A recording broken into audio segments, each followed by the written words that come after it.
Price of freedom is death. We're coming to get our check. Now, y'all know I don't do Twitter Spaces that often anymore.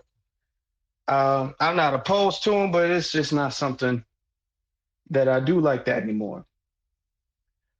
But make it a point to make time out of my day to make Twitter Spaces if I feel like this situation is urgent. So before we get started off, let me. So if you guys can see up in it's not popping up in the jumbotron for me at all. So I hope you guys can see it. If y'all can see the jumbotron, let me know. Let me get a thumbs up emoji or something to let me know if y'all can see the jumbotron, because I'm not seeing a jumbotron at all. Okay, well, hey, if y'all can see it, then all right then. I'm gonna go on a little monologue, then I'm gonna allow people to come up. Okay. The reason why I'm making this space is not because I have a personal beef with anybody.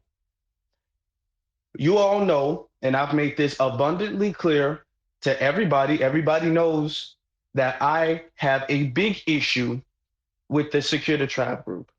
That is very well known. I do not like them. I don't like any one of them. I don't think that they're positive. I don't think that they're useful. I think actually the very opposite. I feel like they're very destructive. They're very chaotic. They're very confusing, and they're very damaging to the movement. That is what I feel. Okay. I've said that early last year before most of the people said that, and I've stood firmly on that opinion.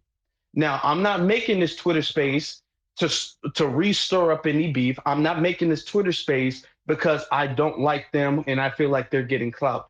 I'm making this Twitter space because we're at a point in time where we're actually having real life conversations outside of Twitter about reparations. And we have members of that group come up and they're saying things that are making the whole movement look bad. And when I say the whole movement, I mean all of us over here, whether you're on the FBA, ADOS, Freedmen, whatever, all of us who push for reparations, the dominant society, whether you want to believe it or not, looks at us as one big group, one big movement of people. So when you have folks who represent the reparations movement making a fool of themselves, then the dominant society will pinpoint that, they will cherry pick that, and they will hyper focus on that. And that can become very damaging to the movement. So I'm not doing this, and I'm gonna let some folks up. I'm gonna make some folks a co-host because I'm doing chores around the house and all that stuff too. So I'm not doing this because I don't like people, and I feel like people shouldn't get any clout, which they shouldn't. But I'm doing this is because in this reparations movement, and this is something that I've explained last year, we have had a very bad precedent. We set a very bad precedent around our spaces, in our conversations. And the only thing that they had to say was, I approve of lineage-based reparations. We made that like a password. And anybody who got the right password, they were allowed to come in our group. They were allowed to come in our Twitter spaces, come on our channels, and come in our circles and have conversations with us. And we gave passes to full-blown coonery. We've just been giving passes to full-blown coonery. And I'm not just talking about Secure the Tribe, even though that's the main focus of this space, but we've been giving passes to full-blown coonery. I've seen a whole bunch of people on some very Republican, alt-right damn near talking points, and people are like, well, you know what, can we all just agree to disagree just because they agree with reparations? And it's gotten so bad to the point where we have just opened up the door and let a bunch of either coons or operatives, or both, come in here, and they're starting to make a fool of the movement. I want us to really think all of the problems that we've been having, From starting from 2022, all of the issues that we've been having have circulated around one group of people. One group of people. When it comes to every single beef, every single problem, every single doxing, every single issue, all of that, and they are in the center of all of the problems. I'm not a mathematician, but when I can do simple math, I know what the common denominator looks like if I see it too many times. When are we going to start recognizing a pattern? Because you can just say they're stupid if they cause an arguments. You can say they're problematic if they're maybe one or two. But every single argument, every single problem, every single doxing, every single beef and exposure, and now they're getting out there in real life and they're making the movement look bad. I don't think that that's a coincidence. You don't mess up these many times on accident. And to be honest, I don't think that they're just that dumb. I think a lot of them are dumb. I think most of them are really dumb. Okay. But I think that there are a whole bunch of dumb niggas who are being guided by an operative, and that operative is here to sabotage the movement. We don't know where these folks come from. Most of y'all ain't seen them in real life. Okay, we don't know what these people's background is. The second we dig into their backgrounds, they was arrested for 20 years for conspiracy. Apparently, they got hella felonies. They working with the government. The second we look in one of their backgrounds, we see the damn FBI resume. And all they got to say is, well, you know what? I'll support reparations. Even though when they first came on Twitter Spaces, that's not what they were saying. They were not saying that.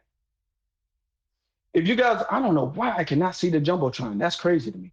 If you guys look in the Jumbotron, you will see a white man, and the white man is giving off white folks' talking points.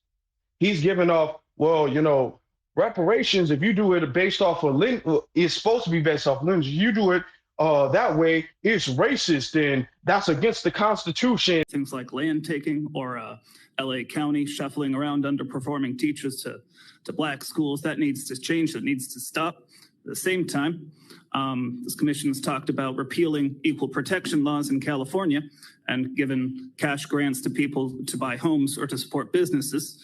And that's a 14th Amendment issue. You'd have to repeal the 14th Amendment first, and that's done so much for black folks, for folks of all races, religious minorities. Gay people can get married because of the 14th Amendment. That's standing in your way. I'm sorry. If you want to hand out money like that.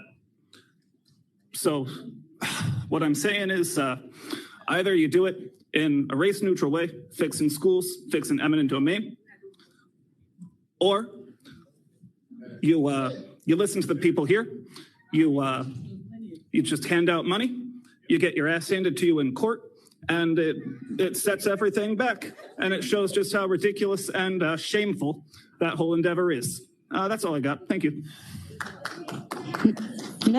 The same talking points that we've been debunking all last year, and it's the same talking points we're going to keep having to debunk. The reason why we don't hyperfixate on that is because we expect that. We expect white opposition. What we need to focus on and get rid of first is the black people coming in and looking like us and using bits and pieces of our talking points and then going all the way left with it.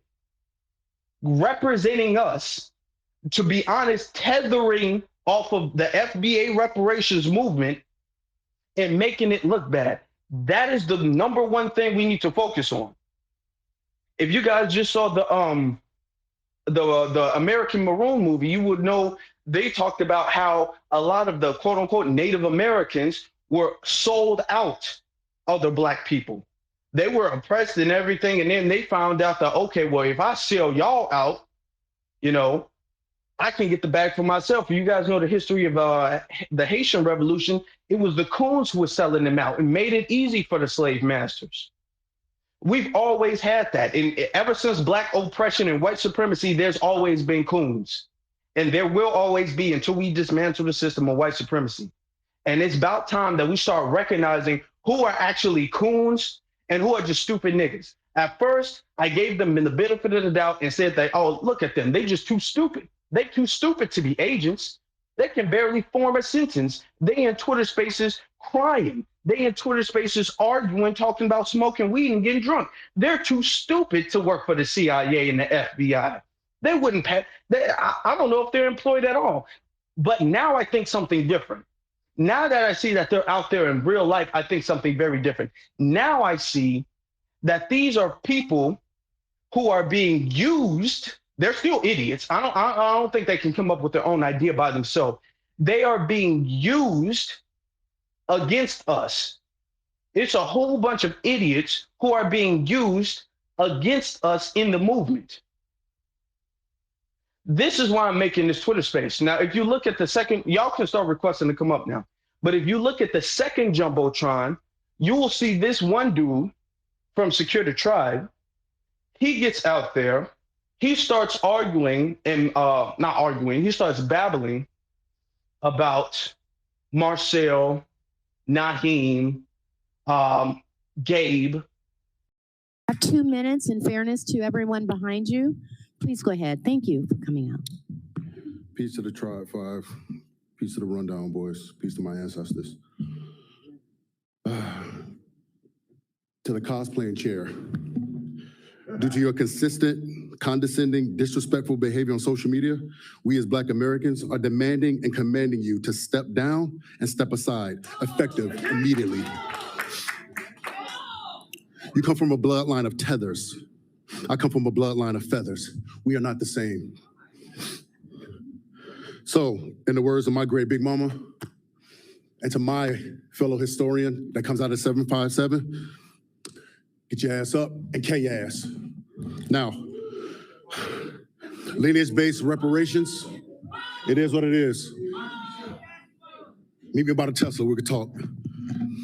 Lineage-based reparations, that's how it's going, all right? So I'll land right there. Next speaker. Peace to the tribe, peace to my ancestors. Lineage-based reparations for sure. And definitely this Freedmen Banking Bureau and this whole movement that they have going on, we just don't believe it. You know, they stole money from Black Americans before, and they'll steal money from Black Americans again. And honestly, some of the representatives out here, I know the advertisement is not going too well with you all because we don't hear nothing from you all. But as far as Freedmen goes, ones like Marcel Dixon, or actually his name's Dixon Marcel from now on because he betrayed his people, and he's in Chicago promoting white candidates, over Black American candidates, and he's online trolling, and he's talking, all types of mess about people. So, forget him. He's a traitor. Now, as far as Naheem, this guy goes by the name of Lord Abba. He was telling Black people, he was promoting to Black Americans to get the jab, basically just sending a curse on everybody. And I don't know what that guy's talking about. I really don't know what he's talking about. No one should be listening to him, and he represents the Freedmen Party. So, and if you think the grassroots are playing about the Freedmen movement, ask Gabriel Pamonte in Chicago. So thank you, Chicago, and peace to the tribe. Sir, thank you. All right, next speaker. Now, as you guys know, me and Naheem, we don't get along. Everybody knows that. Everybody knows we don't get along because I'm smarter than him, and he's mad about that. But that's fine. I'm smarter than a lot of people. Not y'all, though. I love y'all. But I'm smarter than a lot of my ops. Gabe, I just really ain't really care.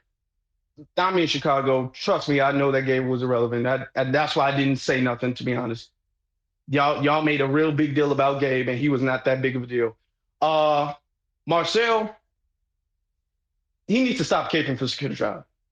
He needs to stop that. He looks goofy.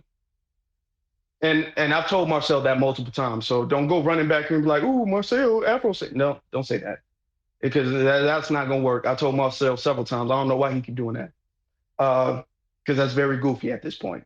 But oh well, that's on him. He's going to learn the hard way, I guess, eventually. But even if he did believe that what he was saying had some merit to it, there is a right place and a wrong place to say anything. Hold on, let me see. It's the right place and the wrong place to say anything. What he said was the wrong thing at the wrong time. What he said is going to be used by white supremacists like the other speaker before him to say, look at these niggas. These are the people advocating for reparations. Why should we give them reparations? They clear that one of the arguments they wouldn't know what to do with it. If you have folks up there like whatever his name is, carry it, and they say, oh, they wouldn't know what to do with it. Well, you would make they would have fuel to that argument. They're out there kind of damn near dog whistling. They're out there fueling the flames, giving them talking points. They're deliberately giving them sound bites. If you guys look, this man didn't speak from his heart, didn't speak from the top of his head. This man was looking at a cell phone. That means that something was written down for him to go up there and say. I want to know who wrote that.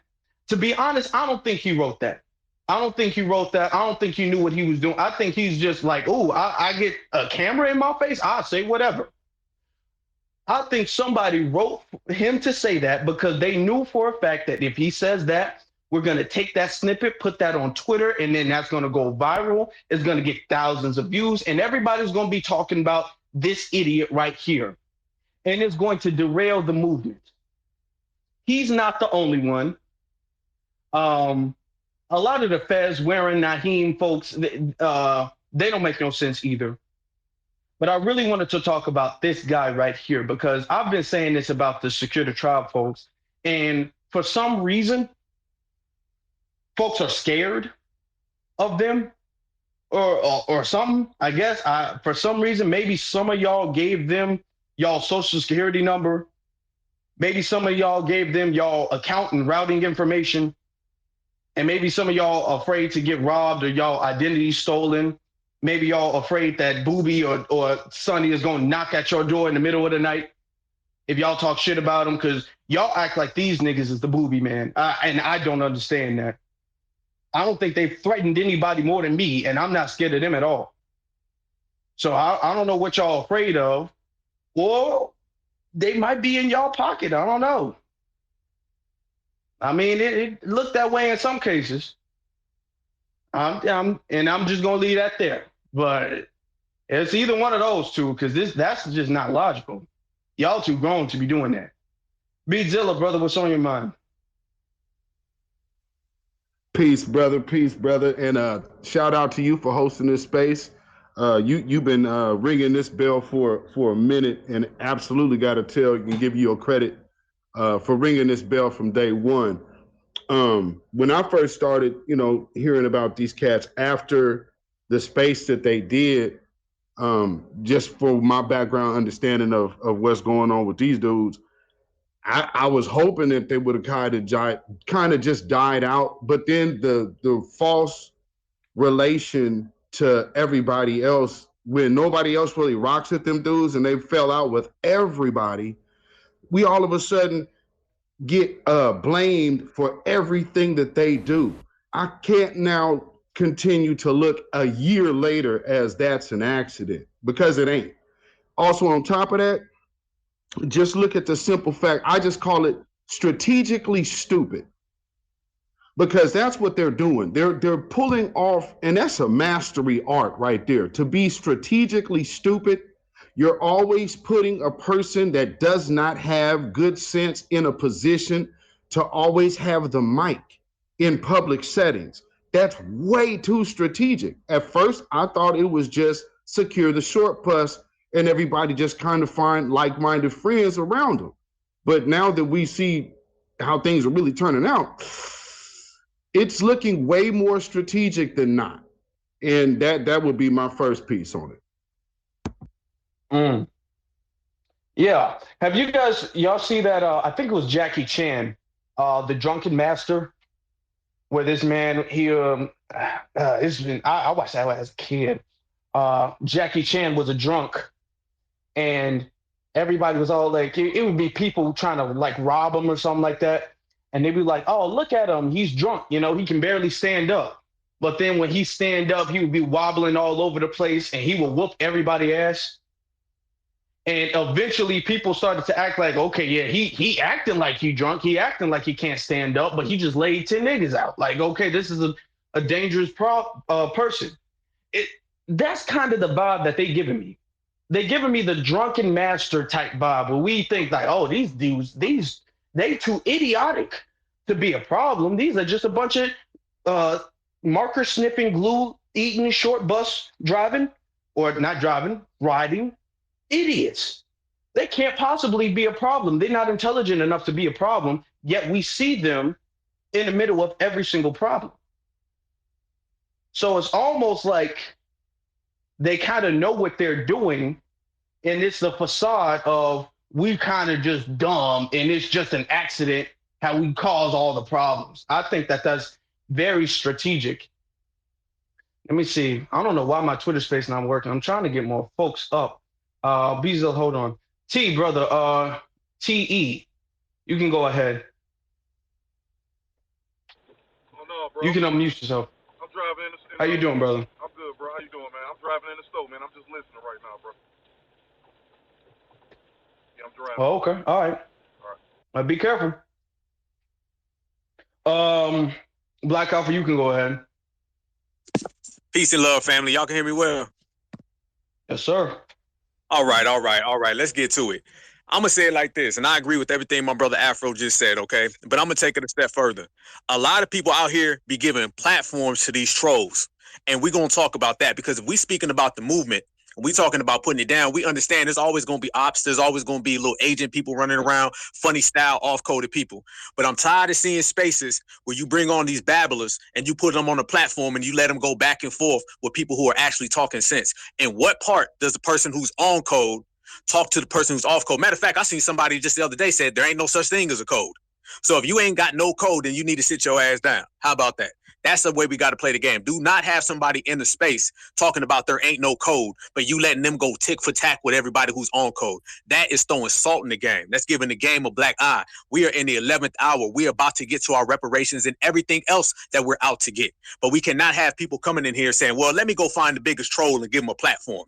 All the real people in the room, y'all mute yourselves and you let this clown talk for an hour. Or we're going to let the real ones talk and then the clown gets to respond to all the real ones. That ain't the way the game works. And with that type of logic, we ain't going to go nowhere. And if we ain't going to go nowhere, then we all just go ahead and say it's the circus. Everybody's out here playing. There's a game. We ain't trying to get reparations. We ain't serious. If that's how you are, then go ahead and say it. But don't speak on being on code. Don't speak about getting things done and then giving platforms and giving these, platitudes to these people who are actually on a high level. Hell to the no.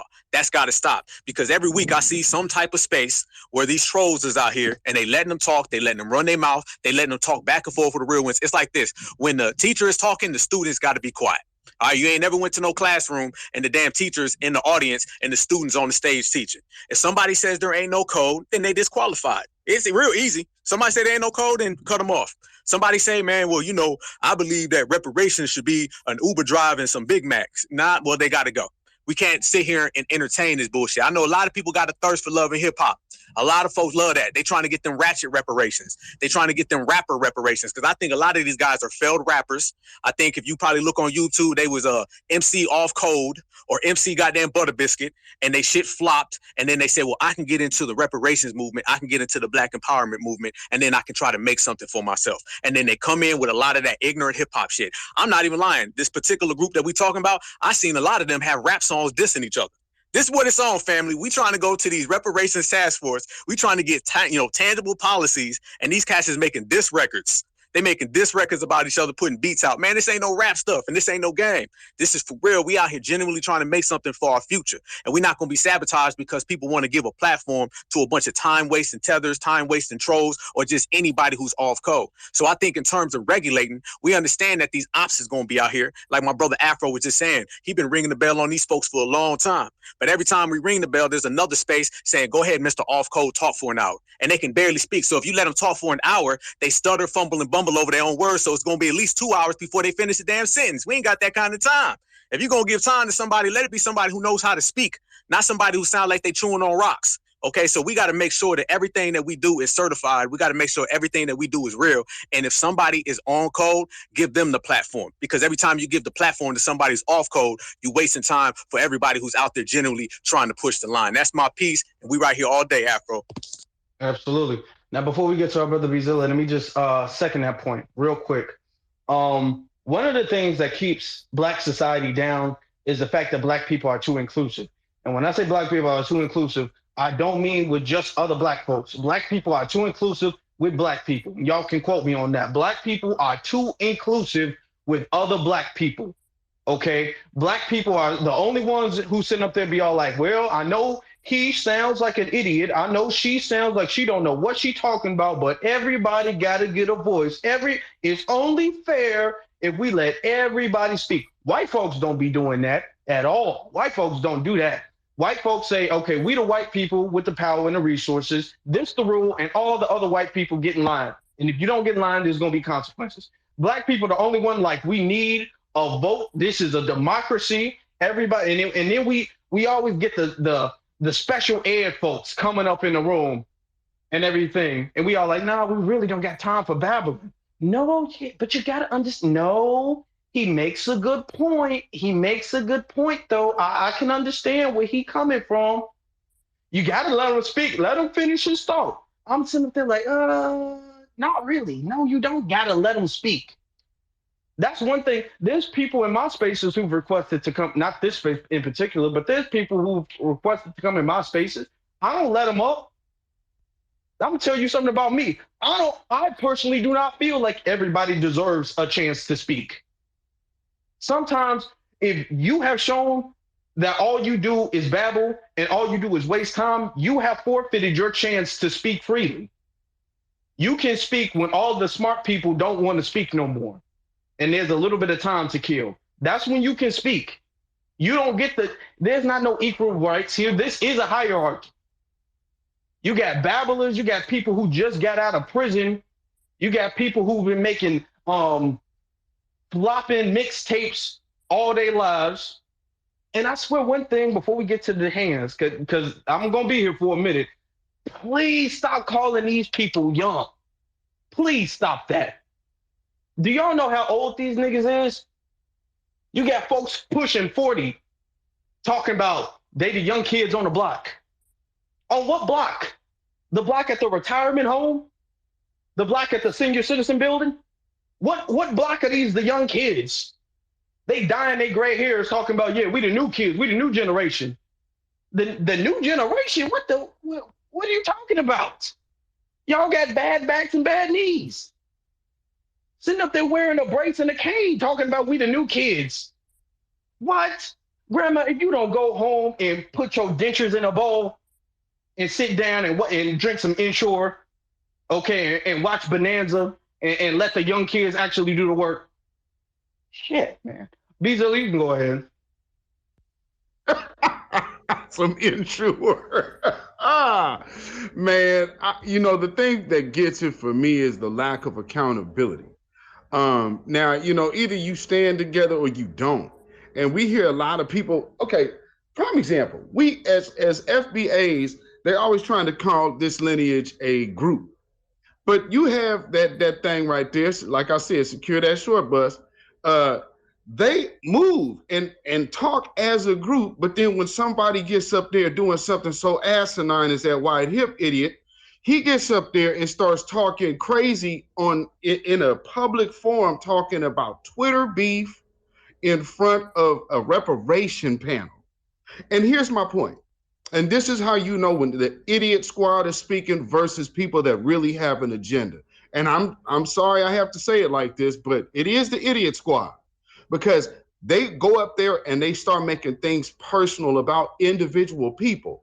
But out of the two people that dude mentioned, all of us in this room can say, oh yeah, we know what you're saying about, especially old broke Hogan. We know exactly what you mean about this dude. Don't really agree with you on Marcel, but what he's saying has nothing to do with the actual policy or agenda of these people.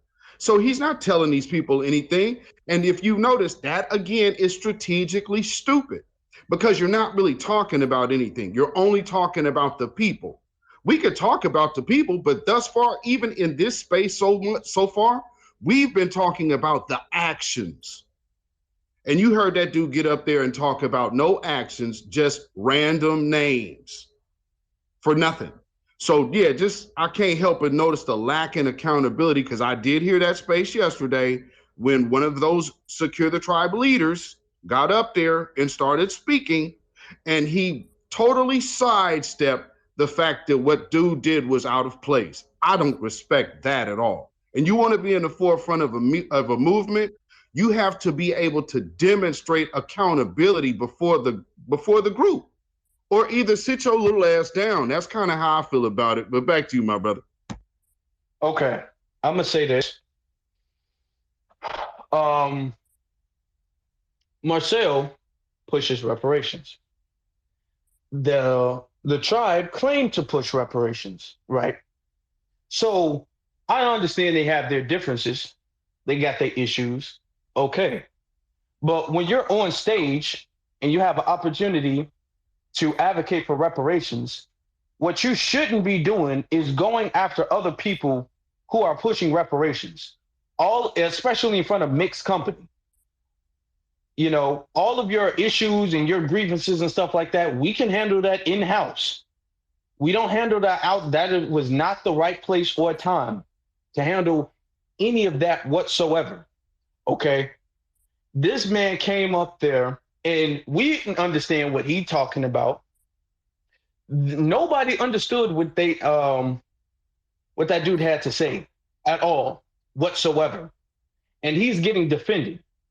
This man went up there. People kept pointing out the fact that he was sniffing like he was on drugs, like he did a line of coke before he went in line.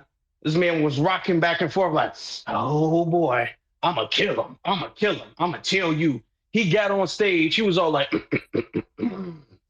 ladies and gentlemen, you guys can refer to me by my Cash App name, $ Big Money Bank Tommy.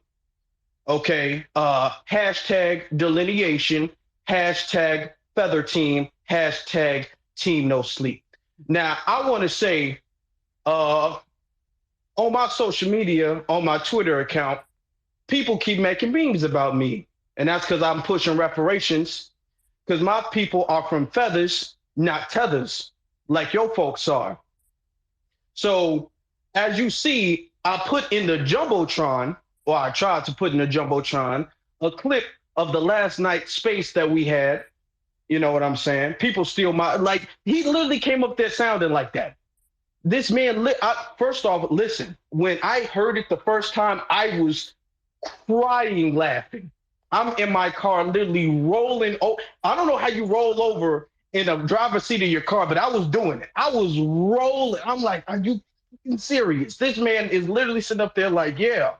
And I don't call him Marcel Dixon. I call him Dixon Marcel. And then he pat himself on the back. This man pat himself on the back like his father never did. This man pat himself on the back. I mean, he thought he killed it. He did. Okay. And it would be one thing if he did it one time. He'd go up there time and time again. The second time, he like, yeah. Y'all know what time it is. What's that? What's that one dude's name? The feds wearing hat dude. Taharka Bay. You know how I do, or whatever the thing is. Y'all know what time it is. He came up there like he was a WWE wrestler, walking up to the stage. Yeah. I want to just call out all of my haters and all of my ops. Y'all jealous of my clout. I'll steal y'all baby mama. Y'all don't even know it. I make more money than y'all. You know, like this man came up there wasting time. And you always have your idiots. You always have your idiots, okay? Unfortunately, we live in a system of white supremacy, so there was a lot of lead paint in the schools when folks was growing up, and sometimes niggas was hungry. You know what I'm saying? They looked like crackers to them, so they was just, they was just eating it, And I blame white supremacy for that. I don't blame them. Now, I never did that, but I blame white supremacy. That's the fault. Okay, but My issue is the people who go out of their way to defend that. It's the people who sit up there like, well, yeah, I mean, what he said was true, though. Nigga, what? What you mean what he said was true? I don't. If he came up there, I don't care if what he said was 100% true. If he came up there and says, and that had nothing to do, and it was a complete waste of time. And I want you guys to understand, there's a finite amount of time speakers get to come up there and speak. It's not like they keep that building open for 20 hours at a time. There's only a certain number of people who will get a chance to speak. So they divide that up between different speakers. So he spoke, and somebody else more intelligent could have spoke. He's wasting time for people who are actually more intelligent to advocate for him. So then when he comes back over here, you got the tribe sitting up there being all like, well, can't even really make no good argument for him. Can't make no good argument for him at all. Then here comes the defense. Then Marcel keep doing this. He keep doing this, and I say his name because he is tripping with this. Marcel, no, and I'm not talking about him because I've literally DM Marcel. I even have Marcel's number. So Marcel, no, I feel 100% this way. He needs to stop that. He needs to stop that. That is so goofy. I don't know why he keep doing that. He needs to stop. He is tripping with that. Okay, send up there like they ain't a group. They can't control who use the hashtag. Well, it's some good people who use it, and there's some bad people who use it. You know what I'm saying? Now, here's the thing. FBA is a term for the lineage. So everybody is FBA, whether they, or not everybody, but everybody who qualifies as FBA is FBA, whether they like to use the term FBA or not. It's just a term for the lineage. It don't matter if you like it or not. It's the term for the lineage. It's not a group with members that can get kicked out or put out, because I swear to God, we would have been put them niggas out if it was, but it's not. Okay? But Secure the Tribe is a group. Secure the Tribe does kick people out and does invite folks in. Can somebody send this space to Check? Because he's a perfect witness of that. Check was riding with this, and here's how you know they know they're lying. Because Check was riding with them. He was vouching for them. He was one of the biggest hitters, defending every single last one of them anytime. I made several spaces about me. I made one about him. He made several about me, about some shit I said to other people. He took it out of his way to make a space about me on their behalf. Then he get into it with Tariq, and they get up there and say, I mean, Shaq, he cool. He ain't cool like that. I mean, I don't really know him like that. He damn sure ain't no tribe though. Like he be kicking it, but he ain't no tribe. He don't really count like that. Oh, so you can choose who represents the tribe and you who don't represent the tribe. Because I swear, if I started using that hashtag, every single last one of them would say, oh, Afro don't represent the hashtag. Afro don't represent the tribe. Afro is not a part of the tribe. Why don't y'all ask them what Mel meant when he said only Booby, Sonny, KD, Yaya, and R. Kelly Jr. Can use the tribe, can use the hashtag. Because this is the excuse that y'all use. When they do something good, oh, Secure the Tribe, we up. Look at all the good we've done. We've done this. We've saved this town. We've defeated these monsters. We've did this, and this. And then when they do something bad, it's a hashtag. You can't really control who uses it. It's just a call to action. And you got folks out there really buying into that, really playing them. And I've been in this movement way before there was an ADOS or FBA. Before we was even really pushing for reparations. I have literally never seen anybody get as many passes as they got. They've gotten away with doxing folks, slandering people, banning people, making people not want to be a part of this movement at all. You have folks sitting up there taking a mental health break from Twitter all because of them. They never took a break before, but just because of them, they are like, man, I'm gotta get off here before I kill myself. And they still getting passes. I don't understand it. Can somebody please explain it? Let me stop. Can one of y'all please explain this to me? Because I'm confused. You want to try that one, Alpha? Hey, I'm gonna try. Let me say it too, family. We got to be real. They're a group. You can say whatever you want to say. That's a group, hands down. You can try to say that you're not a group. I mean, why do you go out your way to say you're not a group? You do that because everybody knows that you are a group. And how many times has somebody got to be off code before we brand them off code? And once you brand somebody off code, why you still let them come around and hang out and give them platforms? You talking about the people who had issues with Jason Black, issues with Tariq Nasheed, issues with half of us right here, issues with the NOI. You notice when Twitter Spaces disappeared, when Elon Musk took over, they disappeared too.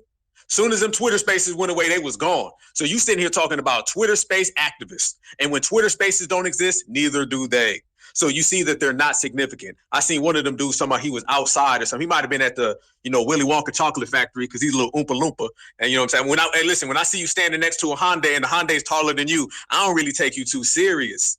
And when I see you out here saying you outside, brother, but don't nobody got no pictures of you outside, I don't take you too serious. And when your activism only exists with hitting request on a damn Twitter space, I don't take you too serious.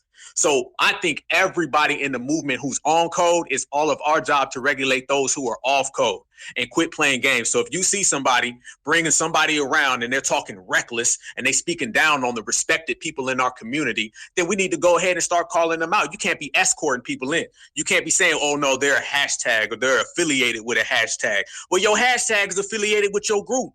Because you are exactly that, a group. And be honest with you, on top of all of that, they run around like a gang. They be trying to rep that like some gang type stuff.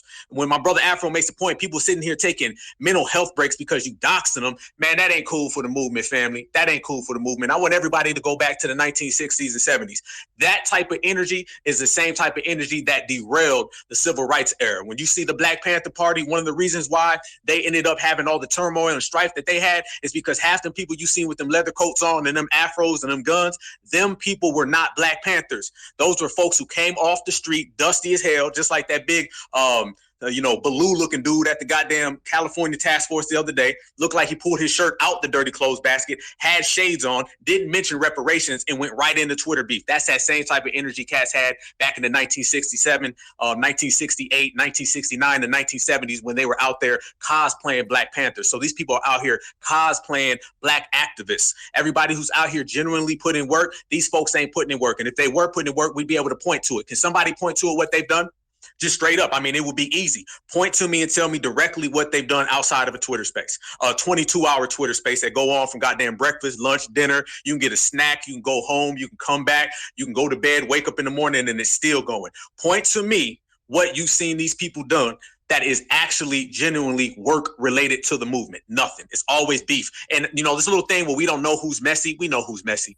The same people who are always in the same conflicts, 24/7, 365 with everybody, always got an issue. We know who it is.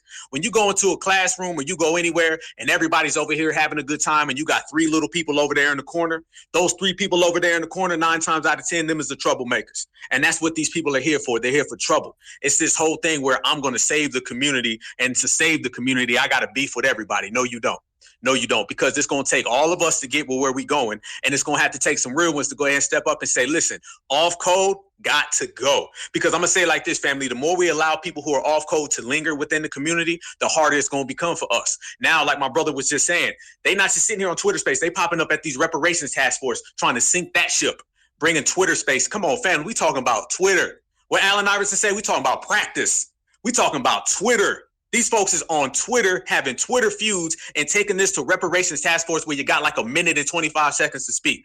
We seen our brother Voltron when he went and spoke. He spoke real truth to power. That's how you do it.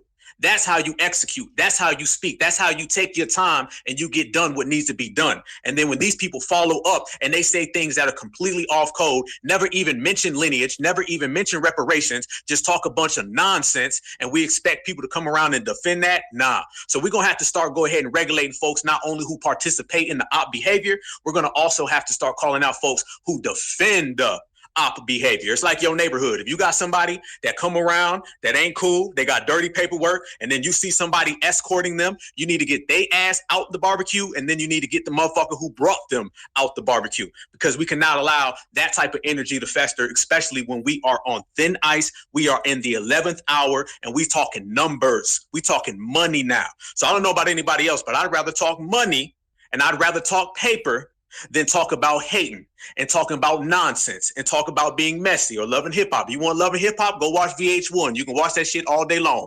You can go stream it, okay? You can get a back-to-back marathon. When we talking about reparations, we got to be 100. And by the way, so for anybody who's listening, because I just got a text that people are listening, you know who we talking about. Put the name and the address and the date on it. There we go, my brother. Back to you. Hey, real quick. One of the things I noticed is, again, aside from the lack of accountability, because again, what they want to be able to do is be the loudest voices in the room. And they are the world's biggest coveters that I've seen this far. One of the other things that they have done, y'all remember when they were doing I think Secure the Tribe is new black media. No, the hell you're not. And so they got upset because, that immediately got addressed. And they felt some kind of way about that. It's like, but none of you guys are original. Secure the Tribe, the whole existence of it comes from someone else. So that whole concept, we know who that is. And with that being said, to watch them come out here and still do their thing, it's like, all right, we letting you live. Let's go further the length. Let's put it upon our brother Afro to be on a stage with people who have been threatening him and doing spaces like that.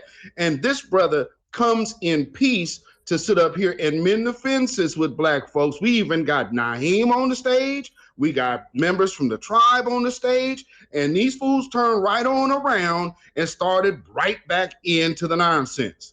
So that right there told me, and we said it in that space that day. If y'all go right back to the BS, then we know that reparations is second fiddle to you. And what are we seeing? That dude went into a reparations forum dressed like 3 decades of black exploitation films jumbled up together, talking about a bunch of nothing. He got on, what you got on black gloves for, dude? You not know 1970s heavy in a movie? He over here dressed like he a bodyguard or something. Then I hope you all seen the other picture of the whole crew that was there together. Now, if you just look at last summer's debacles with Jason Black and Tariq Nasheed, why are all of these people who had something to say negative all together?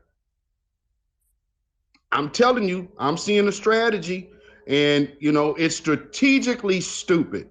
So stupid that it's very well mastered. And they got some puppet masters over there. Y'all better pay attention. And so hey, Zilla. Go ahead. Hey, you said why they together? Because ops of a feather flock together. And no pun intended with the feather neither, brother. Because I'm from the feather and you are from a tether. I'm gonna say this before I go. Melanated Mind, you are killing me with these memes. Every time I look on her profile, she got a new Lori Lightfoot meme. I don't know where she's getting them from, but they be having me rolling. Keep it up. I love it. Okay. I absolutely love it. I'm gonna be talking about Lori Lightfoot later on tonight on my YouTube. Shameless plug. I want to say this though. We could talk about their fashion sense, and this is how we know that a lot of them got out of jail, or a lot of them just got left from the basement. Because you know how people, when they're in jail for like a decade or so, and they come out like they came out on the same at the same time that they went in. You know what I'm saying? Like jail is a different dimension. And if they went in jail in 2001, they came out in 2001, but it's actually 2015. You know how back in the early 2000s, you had folks wearing like 4X t-shirts that went down to their knees and super baggy jeans. You know what I'm saying? That's kind of how they dress now. A lot of them dress like that. Like, I'm gonna be honest, folks don't be walking around in jerseys no more like they used to in the early 2000s. They all dress that way. Like, I mean, I'm not the fashion police at all. I don't do design or nothing, but ain't nobody I know wearing Reebok besides them. They sit up there like, I'm like, I don't know who got a iPhone 4, you know what I'm saying? But that's how behind they are. So if you understand how slow they are, you can understand how easily derailed that they can be, how easily manipulated that they can be. All they need is attention. And that's what happens with a lot of folks coming out of prison And I'm not gonna say any names to embarrass y'all, but that's what happens with a lot of folks that get out of prison, right? You know, they're desperate for attention because they've been locked in a box for so long. They're desperate for people to listen to them. So they get out there and they start doing the most. They start explaining. And anytime they get a little bit of attention, they be all like, oh, thank God somebody's listening to me. Let me tell you every single thought I ever had since I was a little kid and I can remember. Okay. The first thing I ever remember was seeing my mother make my butter. Like they literally get out there and do that. Okay. That's what happens when you're stuck in prison for a long time. And to be honest, that's the fault of white supremacy. But you know what I'm saying? We can't let the fact that they're victims make us feel enough sympathy to have them victimize us. Because that's really what they're doing right now. They're really victimizing us.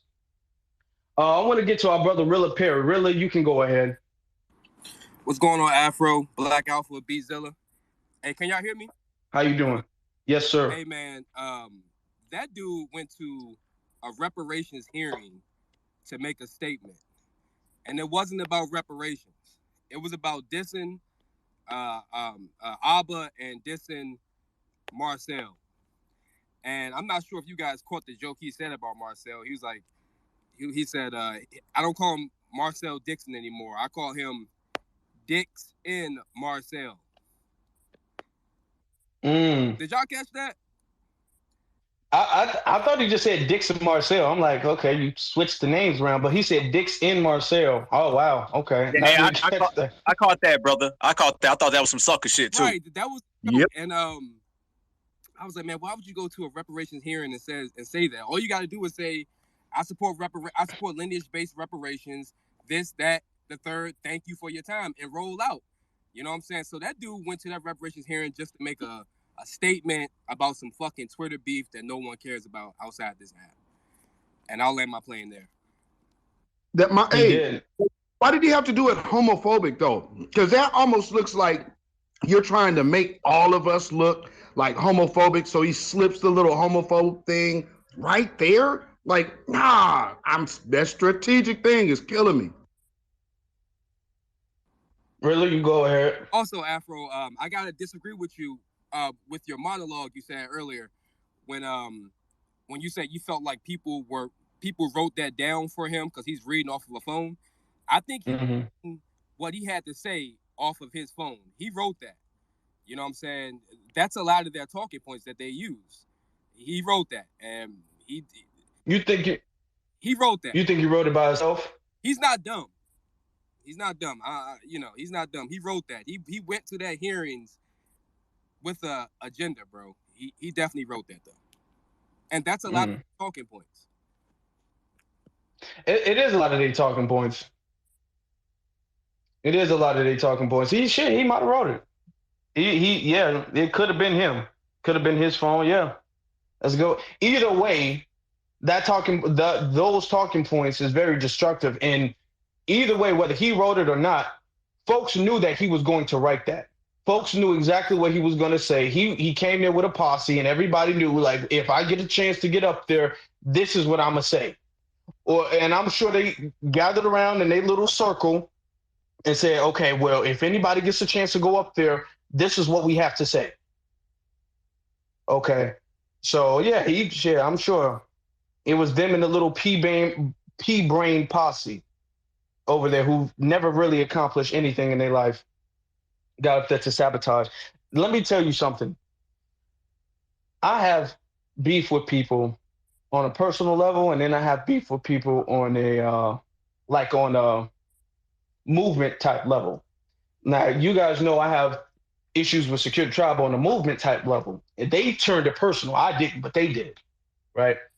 But I've also gotten into it with folks on a personal level, on a private level, that you guys don't know about because I don't speak about it because it's really not important. You know, if I talk to you guys about some beef, that's only because that I feel like these folks are destructive to the movement. That's not because they don't like me. That's not because that they think I'm corny or they think whatever. That's not because of any of that. That's only because they're destructive to the movement. He got up there and deliberately made a damn fool of himself. He took that time, both times, to be honest, because it wasn't just one, both times to throw personal shots. He didn't advocate for reparations at all, either time. At a reparations task force, not one time did he advocate for reparations. That's like me going up there and saying, I just want to say, ladies and genuine gentlemen, ADOS don't get no bitches.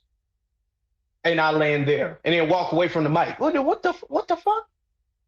What are you talking about? That's not advocating for anything. In fact, that makes me, the group I'm with, and the group that the dominant society, the white media, is going to make it seem like I represent. Because they're always doing that to black folks. Anytime a black person does something stupid or foolish or idiotic, they try to say, well, look, see, that's the leader of black people. You see, and that's how they all act. They all act like that one guy right there. And this is why we shouldn't give him anything. We should just actually lock him away to throw away the key. You know what I'm saying? That's what I think. They do that all the time. We've talked about that so many times. So what they're doing is very deliberate. Zilla, you got it. You know, just to piggyback off of what you're saying, I mean, I think we are absolutely in on the same page here.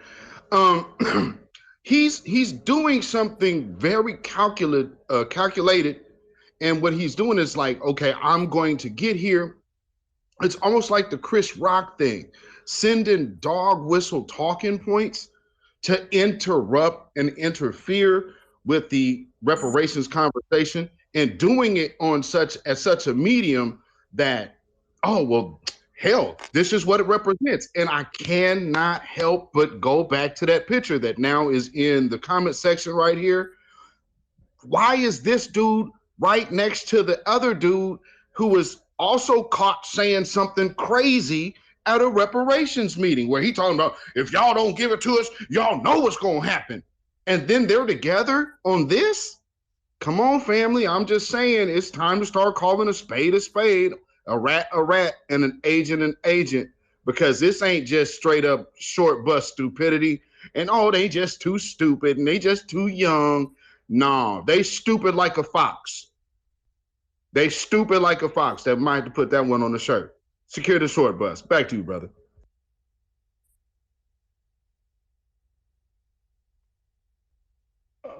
Can you guys hear me? Yes, sir. Hold on. Okay, cool. My thing just froze up a little bit. I'm gonna say this.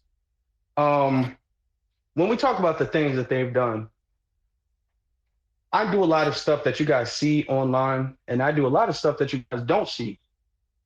As you guys know, I was just working with the mayor campaign with one of the candidates for Chicago mayor. And I've only really let a handful of people know about that. I've been doing that since August of last year. And to be honest, you guys only recently found out about it like a couple months ago. So since summer last year, I've been doing it. And I've had people, and they've just kind of seen me. People just been seeing me doing it and hit me up like, hey, I didn't know you was doing that. Like, yeah, I've been doing that.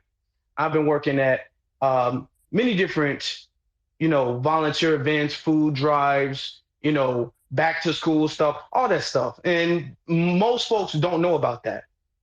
But I do some work online to give people stories that they might overlook or they might not have heard about. There was a story I did like a month or so ago where I talked about how two black boys were burned to death, or not burned to death, I'm sorry. They died in a fire because of the smoke insulation.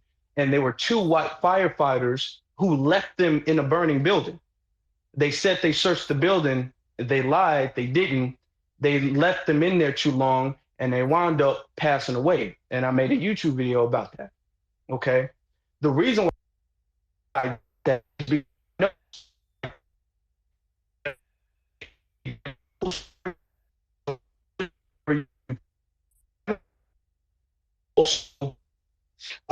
even if it does actional, it's a blink and you'll miss it type of story. Not to get attention that it deserves and be told.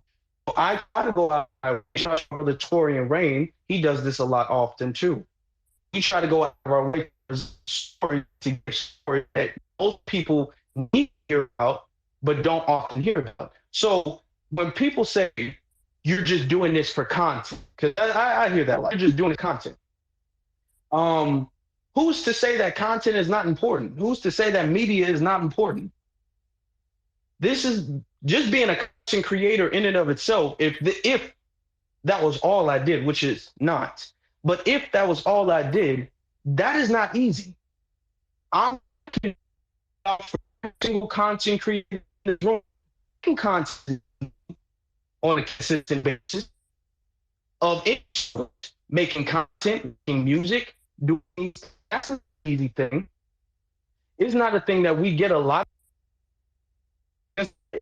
I'm trying to bring me with that. I don't know what's going on with my Twitter. Okay, he's up. That's not an easy thing. Thanks. That's not an easy thing. That's a hard thing. Afro, I don't know if it's just me, but you're going in and out. Or we take throughout the week to prepare ourselves for that, to get the stories, to study the stories, to find,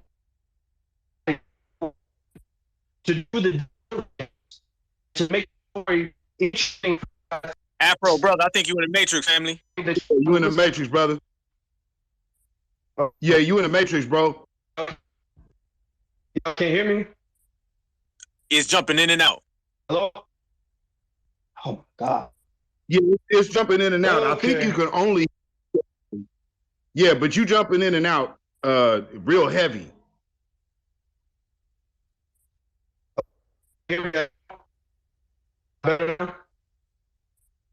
You still jumping.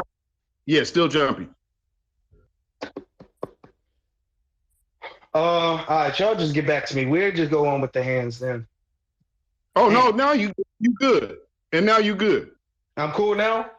Yes, sir. Yes, sir. Go ahead, brother. Okay. Let me wrap it up. All right. It's not easy making content. Okay, it's not. It's a lot of hours behind the scenes before we get to the final product. Okay. So when y'all talk about folks just content creators, that takes a lot of work. That takes a lot of sacrifices. To put your face on the camera on a weekly basis and go against the grain, because I promise you that it would be a lot easier if I was making comedy. I promise you it would be a lot easier if I was making cooking videos or sports videos. And no diss to the folks who do make that type of content. I'm not dissing them at all. I mean, that's cool. But I'm going to be honest, it would be a lot easier. I make beats and my beats get banned. I get copyright strikes for the beats that I made. Okay. YouTube gives us a very hard time. And we do it on a consistent basis because we know it needs to be done. So when people talk about y'all just content creators, that's a part of the work. Even if that's all we were doing. It's something that you guys can't do. Everybody cannot do this. I will speak for myself.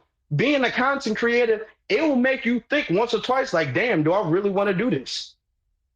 Do I really want to, can I really do this? Am I wasting my time? You feel like quitting. I'm telling you, you will feel like you want to give up. You will feel like you want to stop and quit, but you got to keep doing that. And you don't let folks know about that. And I'm not here to complain, and I'm not here to talk about how hard it is. But I'm here to speak up for the content creators, because I don't know why they get like why they get talked down on Twitter, like being a content creator is some fun, easy job that gets a lot of money. It's not, and it don't. Now, with that being said, before I keep going on, while I'm still not in the matrix, let's get to the hands. I think our brother East Sides was up, and then was Sage up before T? It would be East Side as T and then Sage. All right, okay. And look, speaking, Torian is right here. Shout out to Torian. All right, East Side, you can go. I appreciate that, man. Peace to the family. Peace to the room, man. We got all the superstars in here today, Jack. But what I wanted to touch on, first of all, I appreciate the work y'all doing, because you're right, everybody can't do this. I know I sure as hell can. I ain't even gonna fake. Like, my work is out there more so on the grassroots. I mean, I don't have the equipment nor the time or the patience to do exactly what y'all doing. So, major props and hats off to y'all for this, because I know it's not easy, But I want to get to the topic, clean the house in the reparations movement. We got to understand that everything that we do is always going to be some pushback. It's always going to be some pushback. It's always going to be some opposition. And the way that it's going to come across most of the time is that we're going to have plans. Like, I'll give you an example. We went down to Tulsa for the 100-year anniversary of the race massacre. I'm down there. We all armed to the teeth and everything. Get all kind of weapons and everything. We was down there for not only to demonstrate our right to carry, but we also wanted to make sure that we get these people justice. I actually had the humbling experience to meet the survivors, and we wanted to make our presence known, make our statement there, but also it was important to notice that there was opposition there, such as the Brown Berets and such as, members of the LGBT, the Academy, how that go. And also your boy Roly Poly was down there. Basically what I'm saying, every movement, everything that we've ever done, we've always had plans. There's always somebody there to sabotage. And I get it. It sounds comical to a degree, when you're talking about certain characters in this narrative and in this story. But, like what was mentioned with one of the big three, the Ku Klux Klan started off as a joke. All these different, entities, they come off comical until it's something serious. Why you think they make these clowns from party, entertainers to serial killers? We got to keep in mind the lethality that comes with these so-called jokes, and I'll land there. That's a good point. You make a very, very good point. These jokes come off as innocent, or these jokes come off as non-serious, non-threatening. But I want you guys to think,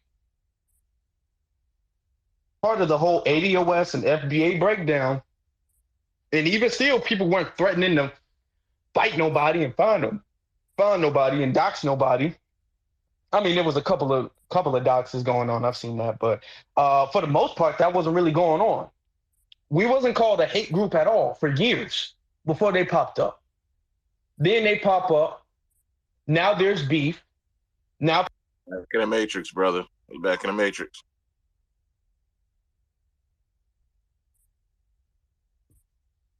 Afro, are you there, brother? Because you was jumping in and out real bad, brother. Oh man, looks like they might have. Hey, we'll keep it pushing while brother getting it right. Go ahead, brother T. What up, though? Hey, I had sent Afro Elite a clipping of that Detroit reparations thing. They finally. T, you said was next, right? T was next, or do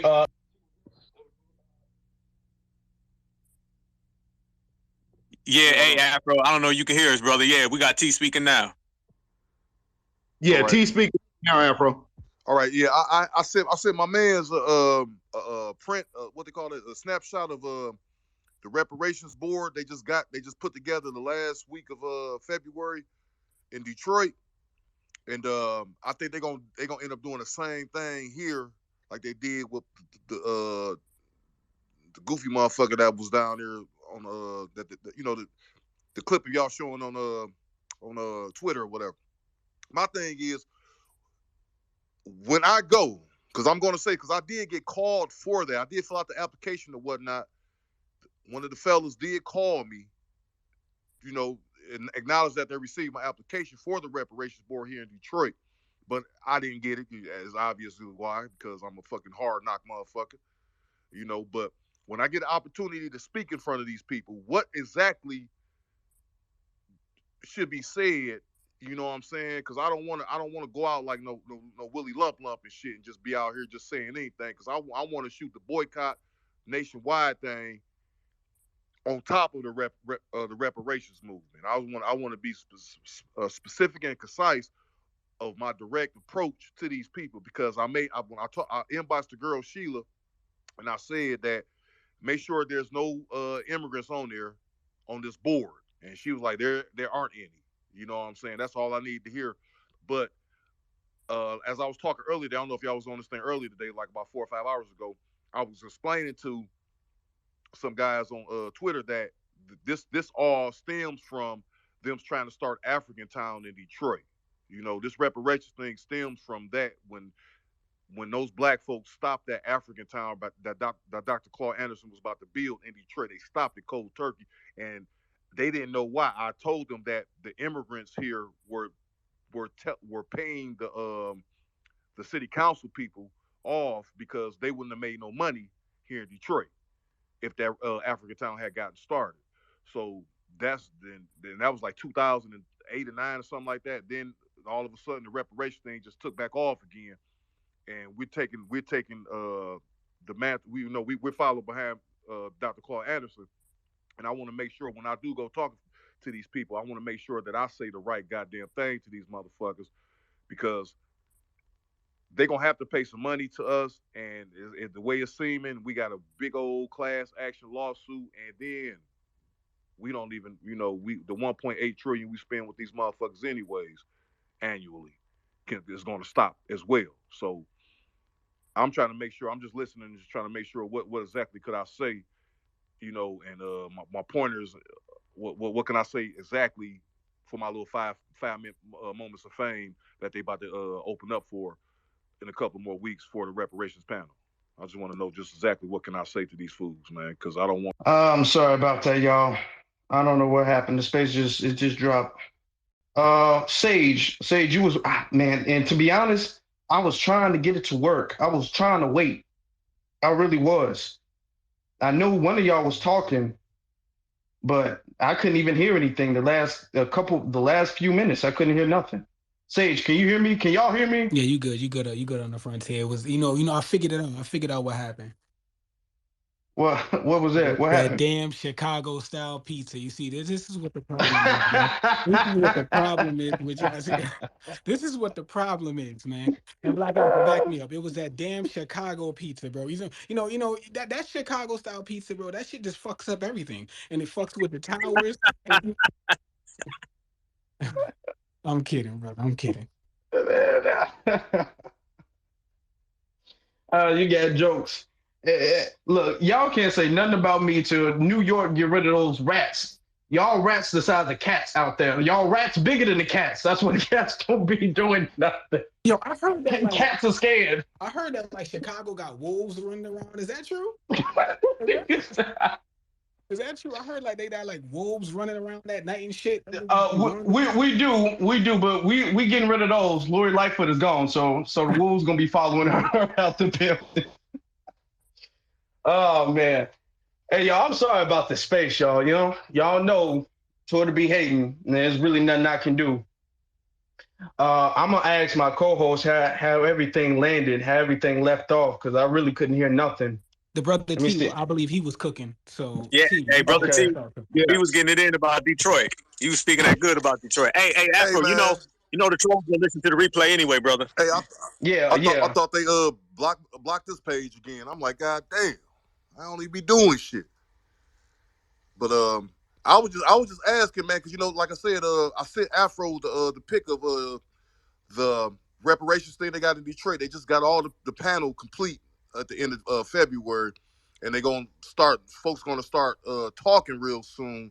And I made sure to notify those people that we don't want any immigrants on there. And the guys were like, ain't no immigrants on there. So it's gonna be a lot of people going down there once they start letting folks speak in front of the city council about the reparations. I just want to make sure I'm on point with the questions I gotta ask in my little 5 minutes of fame that they're gonna present to me. That's all I was just talking about. Okay, cool. So that's gonna be open to the public. Yeah, it's all. Anybody can come. It's always open. It's always open, man. It's it's like folks go down there. I don't know if you follow Sal Rossetti and them, but he be going down there all the time clowning their ass. Okay. So you don't have to be a resident of Detroit to voice your opinion. No, not at all. And it's they got one via Zoom too as well. You there, Afro? I think Afro got caught in the matrix again. No, it's not the Matrix. I told you exactly what it was. It's that damn Chicago style Don't do pizza. that, Sage. Don't do that, brother. Oh, well, I guess we'll keep it rolling. Dizza, go ahead. You can unmute yourself. Yo, what's up, everybody? Shouts out to the room. Thank you for letting me up. I think Afro, I was in the space with Afro the other day whenever it was either the Rano space or it was the the other space, but he broke down exactly what's up with these clowns showing up to the reparations task force, and I feel them 100% because I feel like the same way too.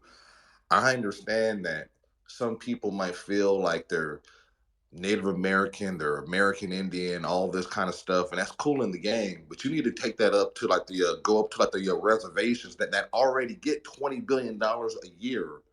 Go up to them and go get your reparations claim from those folks. Don't come around us and fuck up our shit because these niggas get up on our stages talking about y'all come from tethers, we come from feathers. What? Basically threatening people. Meet me by the Tesla, huh? This dude literally showed up just no no precise no concise thought was spoken on both days, and this dude wrote down his whole entire speech. That's the crazy. See, if he was just off the dribble and he was just trying to like freestyle this stuff, I can kind of understand because some people are not great speakers if you put them up on that spot. Some people are just not great speakers. I get it. This dude had a written down, a prepared speech, and he still sounded like a complete fool, a complete jackass. This is dangerous. And these fools show up. These are the same people that was proud about having 2 or 3 people at their pull-ups. Now I don't want to diss the tribe because I think there's some real good brothers up in the tribe, but we have to do better. Yo, what's up? It's Dizza. Yeah, I was in the middle of my speech whenever the space shut down. But shouts out to everyone up in the space. But no, I was just saying that I was in the space with you the other day, and you broke it down beautifully about how these people are fucking clowns, and these people are just they are threats to like this whole entire movement. For them to go up on stage, and I'm not even getting at that dude in particular because there's always going to be loose cannons and just wild dudes. But the simple fact that you have people that are patting him on the back just like he patted himself on the back, there are people that are still excited and happy about that guy. Nobody told that guy, hey, just calm down next time, just go a little easier, have a more concise thought pattern going up, speaking to these people. No, everyone is thinking, yeah, go harder at them. Next time, call them out, cuss at them. They were literally debating about cussing at these people at the next meeting. And these are the people that I'm supposed to deal with. These people are straight up clowns and fucking idiots, man. Straight up and down. So we just gotta sit back and gatekeep, and we just gotta watch for our dumb cousins because I mean these people are our dumb cousins. But I don't understand this. If these people are Native Americans or American Indians, why are they even involved in the Black American process? I'm still lost on that. Tribes get $20 billion a year. Why don't they just go to the tribe and go try to get go get some money? These people have made it very known that they come from feathers. They stated they got black power fists holding a damn feather. I mean, they got all types of stuff. So why don't they go deal with some of these tribes and then go make their own reparations claim? Instead of leeching onto Black Americans, foundational Black Americans, whatever you want to call us. This is an insult. That I'm just, it gets frustrating. It really does. Looking and dealing with some of these people, man. But Afro, thank you for having me up on your stage, and I might chime in up in like a little bit. But I mean, these people are idiots. These people are jackasses. The simple fact that no one on that side is trying to condemn that guy or trying to tell him do better next time. Don't do that. Don't do this. They're cheering on him. I mean. Oh man, this is just ridiculous. But thank you so much. All right. I appreciate it. And I appreciate you being patient and you coming back on to finish your point. Because I know it's frustrating, leaving one space, building a point, and then having to remember everything. So I appreciate your patience. And I want to harp on For sure. what you had to say For sure. Thank you. because it is very destructive. These people came in like they're okay. They're saying they're Native American, and we know that we do have indigenous ancestry. Then black folks have been here way longer than Europeans have. We know that, okay? That's just a historical fact. But they came up, and remember, they were some of the first ones pushing the whole black is dead. Oh, when the black is dead in the Black Law Dictionary or whatever they were quoting that from, black is dead, and what we really are, we native, and they was changing their names and changing their Twitter pictures or whatever to bow and arrows. So they was Indian, now they black, now they not black, now they FBA, then they was FBA, now they not FBA. They switching back and forth, and everywhere they go, they making a bad look of the movement. Everywhere they go, they making things look like a bad look. It's becoming really, really bad. And no other group of people would sit here and condone foolishness like that whatsoever. And the problem is not the few idiots that do it. The problem, and this is why I'm making a space, because you're always going to have trolls. I wouldn't make a space if there was one or two trolls. The problem is the fact that they get to come back, and then when there's a space hosted, they get to get boosted to the front of the line, and people are like, well, let them talk. And the whole group of people are gassing him up. Like you said, they was patting him on the back virtually. Like, hey, man, good job. Now, why don't you go even harder next time? Next time, why don't you drop some? Like they're doing the most, and they're not seeing that, so that means they're not going to stop anytime soon. And you got folks in Twitter Spaces sitting up there on some kumbaya. Can we all get along? Can't we all just agree to disagree? Ain't it just about reparations? Well, ask them if it's just about reparations, because this dude didn't bring up reparations. This dude literally didn't bring up nothing about reparations. He just brought up the fact that he don't like niggas. And that's it. That's the only thing that he had to mention. That's the only thing he had to add to the conversation. And folks allow him to get a space. They allow operatives to get a space. I don't understand it.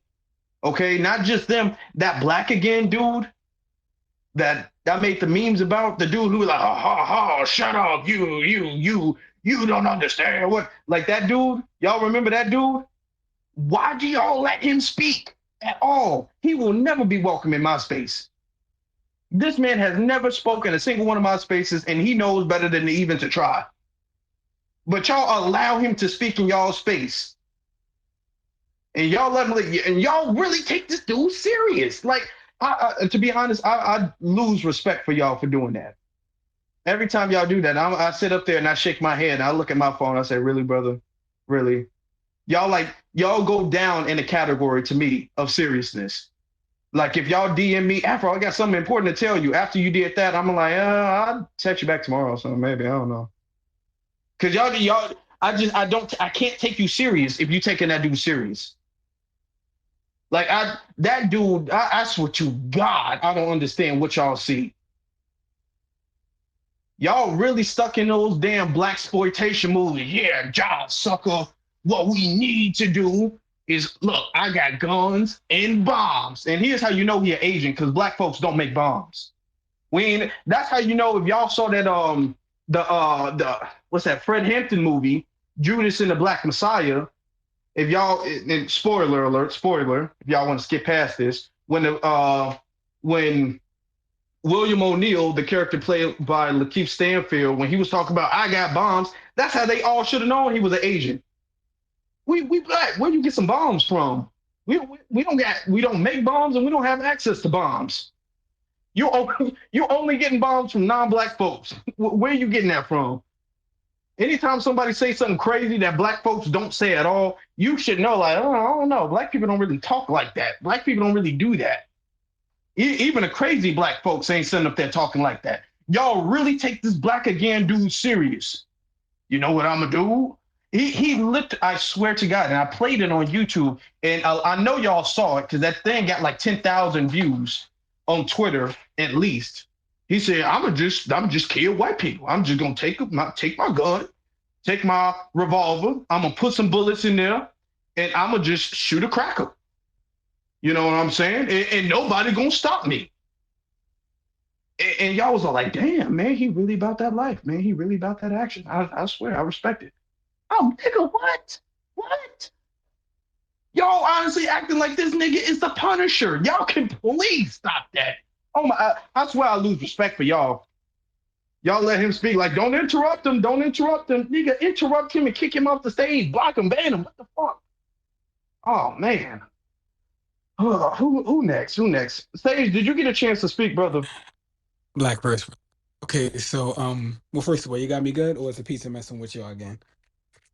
Yeah. I'm playing. I'm playing. It's good now. It's good All right, now. I do want to say this. I don't know that dude that went to the California thing. So, and I'm unless he's in the space, I'm not gonna speak on dude. I don't know anything about this nigga. I don't give a fuck about him. But what I would say is that when you deal with something and you're coming in front of people, and it's serious business time, you can't be a child. You can't talk about people's sex life. You can't talk about, you don't like this person when it's time to handle serious business. Because the way I look at things, guys, is that we have one shot. And Brother Black, Beats, Alpha, y'all come off y'all mic anytime y'all want and correct me. We have one shot to get this reparation shit correct. One shot. They're not gonna do this again. They're not gonna write the check 2 times. So if you got buffoons up there talking dumb shit, that's gonna mess it up for everyone. So what I don't like is some of us are meant to be listeners and some of us are meant to be speakers. And I don't want y'all to think I'm above the fray. There's certain times in which I am a listener. When Dr. Claude Anderson speaks, I'm a listener. When Brother Kabakamane spoke, my brother was a listener. I'm talking about Black Alpha. When Dr. James Smalls speaks, I am a listener. I listen. When Neely Fuller speaks, I listen. I don't speak. There's times in which you should listen, and there's times in which you should speak. And not everybody should speak. I don't know if some of you have ever done like business deals now. When it's time to handle business, in all seriousness, guys, you have a good 5 to 10 minutes to prove your case. The same shit that they show on like that Shark Tank show, when it's time to deal with serious business, they're not going to give you all day. You guys had 2 minutes to say some real shit, to say something that's real. You got up there and you talked about 2 men, maybe even 3. You spoke nothing about reparations and why it's owed. You spoke about 2 men. You mentioned one man's sex life and another man how you don't like him. Do y'all see the idiotic dumb shit that I'm talking about? Excuse my language. I'm sorry, but I'm sorry, Alpha, to speak. I'm sorry. But when it comes to serious business time, guys, handle business. It's not about, being, well, I'm gonna get up here and I got a Twitter beef with, Mr. With Juicy, and I love you, Juicy. I'm just using it as an example. I got a Twitter beef with Juicy, so, it's fuck her. No, no, no. There's no time for that, okay? There's no time. It's only time to stand up and say, what's truth. Speak truth to power. It's not about, who you don't like. I don't like every single person, but again, when it's time for a rally or when it's time for to speak serious business, I'm not up there talking about how I don't like Alpha. I'm not up there saying that. So again, guys, when it's time and you're in front of some real legit people and it's time to handle real business, speak as an adult and be handle business. Just handle business, y'all. Stop worrying about what's going on in someone's sex life. Stop worrying about, I don't like this person, because I'm pretty sure the ladies and gentlemen up there on that stage probably haven't even heard of the people you're mentioning. But you spent your 2 minutes mentioning them. And with that, I'm gonna just land.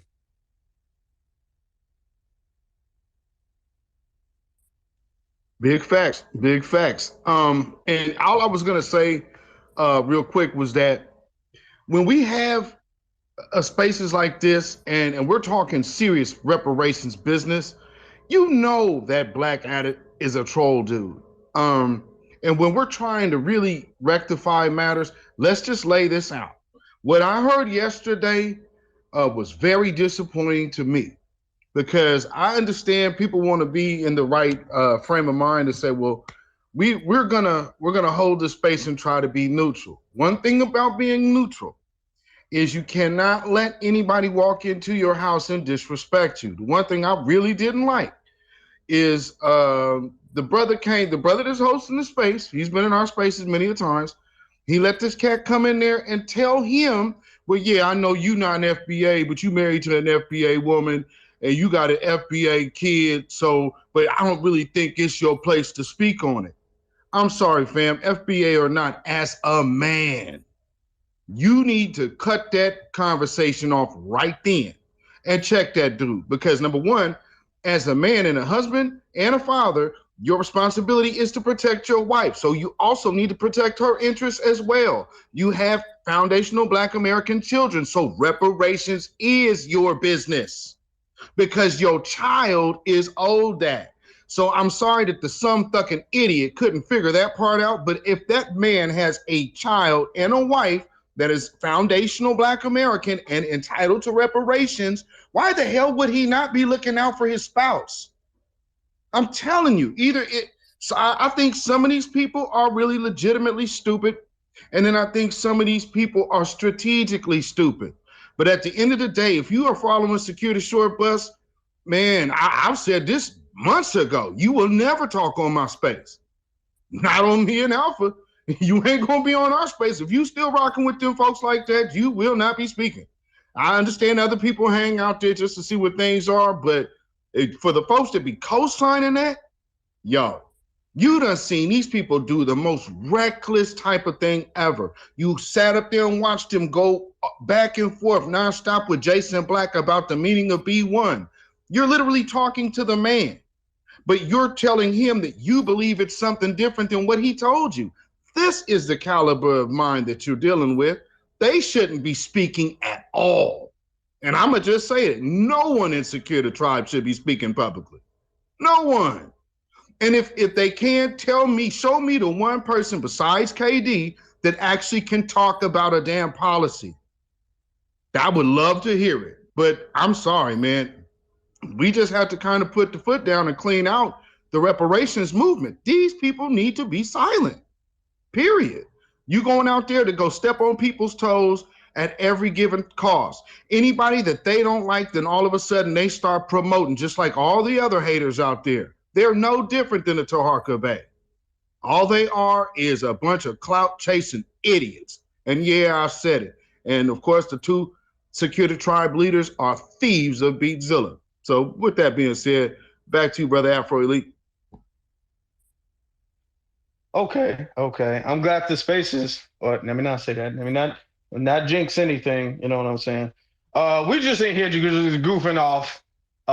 CIA, y'all don't got to do nothing. We ain't in here being serious. We just telling jokes and having fun and all that stuff. Because I swear to God, y'all be letting Security Tribe have 10, 20-hour Twitter spaces with no difficulty at all. The second we have a productive one, this the third time at bat. Like, come on now. You know what I'm saying? Like, give us a chance, at least. Shit. But I'm gonna say I've been calling out their problem. There too, brother, because Beats mentioned something that I wanted to harp on. Is it okay if I jump in 1 second? Go ahead. Any one of you dudes over there that had an issue with what the hell I said about that Taharka Bay ugly motherfucker, yes, he was gonna get it in DC, okay? And if his ass come to Dallas, he might get it too. It is what it is. And if you feel away, you can get it. Because I'm not playing games. There's no time when we're talking about serious business here. Okay? There's no time for bullshit. Shout out to my brother Racer. There's no time for it, okay? So yes, I will be in DC with some New York dudes. Yes, I will be. And if any, I'm gonna get off the space. Man, that dude, he got ran off. He got ran off. He ran to the left side of the stage up in DC. He got ran off. The brothers ran him off. He backed up towards the cops. He got ran off because of those. And to be honest, Israelites got on him. Let's be real honest for a second, Dizza. Tariq saved you, homie. He saved you in DC that day. Yeah, that is true, I man. went to Tariq personally, like, yo, what you want us to do? He saved dude. Let's not play games here, bro. Again, because it was about serious business. There was no time for the bullshit. But like I said, again, I don't advocate for none of that bullshit. But again, if y'all gonna creep up in my mentions, if you're gonna creep up in my mentions trying to tell, oh, what he do to you, he's fucking up progress.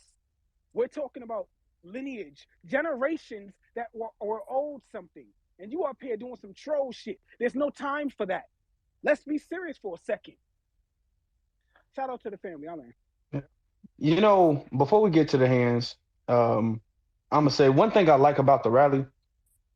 And prior to the rally, the only people I've met from Twitter in real life was our sister Juicy Genius and our brother Nino Black. Those are the only two people that I met from Twitter prior to the rally. Okay. One thing I love is the fact that when you meet people in person, people are a lot taller than they appear on Twitter. I like that. When y'all see people in real life in person, because that's what a lot of people was telling me, like, oh, you kind of tall. I didn't think you was that tall in real life. Oh yeah. Yeah, you don't know because you see me sitting down all the time. When y'all see people got a little bit more muscle than y'all expected them to have, then y'all kind of back up with all the threats. Y'all be meet me by the Tesla. We can meet outside. Y'all still making threats that y'all don't ever want to see in person. Because I was there, I wasn't looking for no problem, but I see y'all wasn't looking for a problem either. Y'all know for a fact I went to Carolina. I'm not Carolina, California, because y'all been making memes about it. Y'all didn't want to see me there either. Y'all don't really want to see nobody because y'all know, like, damn, this he's a little bit bigger than me. I don't know. Looks like if he hit me, it's gonna hurt. But y'all say that online because there's no consequences, which folks gonna do. But the thing is that the folks that claim to be cool with me, they claim to have known me. They've been on my profile. I mean, my program. I've helped them out a lot. Y'all give them voices that y'all shouldn't have given them. Y'all give them chances and platforms that y'all shouldn't have given them. And they send up there dissing me. Y'all my boy, and y'all the boys with my ops. That's kind of weird to me. I don't know. Up in Chicago, we don't really roll that way. But they don't want to see you in real life, Sage. They can talk about they can talk about me all they want to. And we'll say, okay, we're gonna be at this event at this time, and they don't show up. They really don't want it in real life. I heard that I was hiding behind the barricade in DC. Now, why you got your hand up like Alpha? But you were there. And Queen, I'm behaving. You know what? I'm done with this conversation. I just saw Queen. I'm done. Right. Oh, hold up. Let's talk about it. Let's talk about it. First off, I was with my brother Sage. No, I'm not doing that. Queen gonna get me, and you ain't gonna protect me. I'm good. Thanks. I'm gonna give you the edited version. Here's the edited version, y'all. Everything my brother Sage is saying is true. And me and my wife was right there. Everybody seen old buddy when he had already came. I'm talking about when dude first pulled up. I'm just saying my brother Sage was there and he was with some real hitters and he was going to go ahead and spaz. I think it's a Brooklyn connection because my wife from Brooklyn, like he from Brooklyn, and she was able to be like, hey, go ahead, calm down. Don't serve him. Let him live today. Let him go ahead and be able to walk home with the usage of his two legs. And then my brother Sage fell back and everything was calm, collected, and we had a great evening. But I was there and I can vouch for it. So Sage, I feel you, family. Y'all can hear me, right? The question is hiding from whom? Okay. Because hiding from whom? Can y'all hear me? Ahead, brother, I'm playing. Yeah. You kind of feel it now, brother. If y'all, okay, because it's acting up a little bit. So I'm kind of in the matrix at least, but I don't want to slow anything down like we did last time. Let's see. Who was next? You in and out again, brother. Dizza or I believe Juicy Genius? I think it was Juicy Genius. Go ahead, Juicy.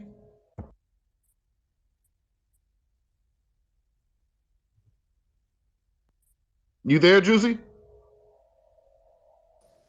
My fault. I was finishing a call. Sorry, I'm on two phones, guys. It's the middle of my Monday. Peace and power to the fam. Thank you for the opportunity to speak in the space. Shout out to Afro Elite, the host, Black Alpha, Beezilla, and the rest of the fam in the room. Haven't been in the Twitter space. Haven't been on Twitter. Haven't been on social media, really. Just kind of been in my own little digital detox lane. And I have not been abreast or caught up to everything that's going on because I have to protect my peace and energy. And sometimes, you just got to decompress a little bit and realign and then come back harder. So my thing is, I'm just kind of like learning and getting caught up like on what's been going on the last 2-3 months. And it's just been a whole lot. But what stuck out to me is what I just seen today. I just seen a video of someone, I don't know who it is, speaking at a public hearing on camera, name dropping people from social media, people who are political candidates or have some type of background notoriety, and then someone that he doesn't like in regards to reparations. I don't know what's going on, why this happened, but the name dropping, you cannot do that. You're putting hits on people. You're gonna have to start beefing up security. You're gonna have to start doing things like that because they're not gonna expose or allow the people that are intellectual to speak or make a fool out of them because you're already using your brilliance to move the movement forward in a progressive manner. But no, they will exploit and they will utilize and they will twist and turn and create narratives and propaganda around those who exploit our movement, come in with no knowledge, come in with no tact, come in with no respect for what we're doing as a collective and spew their personal negative opinions and use the opportunities as a platform for some fucking publicity. This is not an opportunity to start moving forward to a publicity stunning. You cannot publicity stunt our motherfucking reparations movement. There's not a lot of people who are in the front. We're not moving as leaders and this person and this delegate and this official and this and that. But the ones who stick out, we're not trying to make them targets for attack, whether it's virtually or in person. You're compromising the safety and security of people. So now I got to look at you and officially put you on the list of ops because if something happens to these men who I've met in person multiple times, regardless of your personal point of views and perspectives about their political lane and what they are choosing to do on behalf of reparations. We can't focus on what everybody is doing and try to pull everybody's card. We've matured past these points. We got to stay focused. But dropping names, I will never go and drop someone's name. We don't do no name dropping. We're not doing that. Because what that's going to do is make you look like an op. Where did this source happen? If something happens to either one of these gentlemen that have been working on this movement since I met them while they were working in this movement. If something happens to them, we know where it came from. So that's all I know. That's all I've seen. That's the only thing that's disturbing the most to me is because now y'all on these public hearings spaces where you're supposed to be talking about political matters that matter to us as a nation and what's going to benefit our children. We're concerned about the next generation and their kids. That's why we're doing this movement right now. So you're fucking up what we're trying to do for our kids because you and your feelings about some shit on Twitter. I'll let my plane there. Let me say something about that real quick because what you said was very deep, and thank you for saying that. Folks, there are some people who have their faces, their names, their information. All of that is public information. Especially when you're running for any type of political position, you can't use a Twitter hashtag. I can't say I'm Freedom Fighter 16. Vote for Freedom Fighter 16. You got to use your full name. You got to have your information available to the public. You have to have interviews. You have to be seen around certain people or whatnot. So whether you agree or disagree with people, there are people who actually go out to volunteer, to pass out food, to help at schools, to do all these things outside in real life, not just on Twitter. Their faces have been out there. There are people that are being watched, are being monitored in this movement. And this movement hasn't been going on for just 5 years. We've been pushing reparations, but when it comes to Black empowerment, there's just been people who've just been doing work and then poof, just gone missing. Poof, just wind up mysteriously passing away and nobody knows what happens to them. So this is a very dangerous thing. It's not like we're all sitting up here talking about comedy or something like that. We're talking about literally life or death. There are people, real people, who have died behind this. If you guys think that COINTELPRO stopped when they discovered it, when they leaked it, they were like, oh, okay, well, they know about it. Let's just wrap it up and never do it again. That's not what happens. So there are people that the government looks at, and then there are people that the government does not care about. And I'm not saying that I'm on on somebody's top 100 watch list or something like that, or Marcel or Naheem or whatever. I'm not saying that. But what I am saying, well, I mean, I feel like some people are on their watch list because they on their payroll, but that's a different story. But what I am saying is the fact that there are people who are out there literally risking their lives to put in certain work for people, literally putting their faces out there, literally showing up to events, literally having meetings behind the scenes that you guys don't know about, using their real names that you guys don't know about, being at events that you guys don't know about, that you guys wouldn't show up for. Okay. There are people who are watching us, looking at our social media, looking at our messages and our texts and stuff like that, the same way they did in the civil rights movement when they were tapping Malcolm X's phone, Dr. King's phone, Elijah Muhammad's phone, when they were tapping their phones. They weren't tapping every single black person's phone. They were tapping very specific black people's phones because they know specific black people are a problem. When they were saying that I was working for the FBI and I was sent to sabotage Secure the Tribe, you know that's not true, because the FBI would not waste any money on sabotaging Secure the Tribe. There is nobody at the FBI department sitting up there saying that Free R. Kelly guy is dangerous. We got to look out for him. That man is going to lead he's the new Black Messiah. That Free R. Kelly dude. Him and Booby, oh my God, that's a dangerous combination. We got to monitor. Nobody's looking at them like that. They are not that important. Okay. They don't move no weight like that. Okay. But there are real people who actually do. And those people deserve to be protected.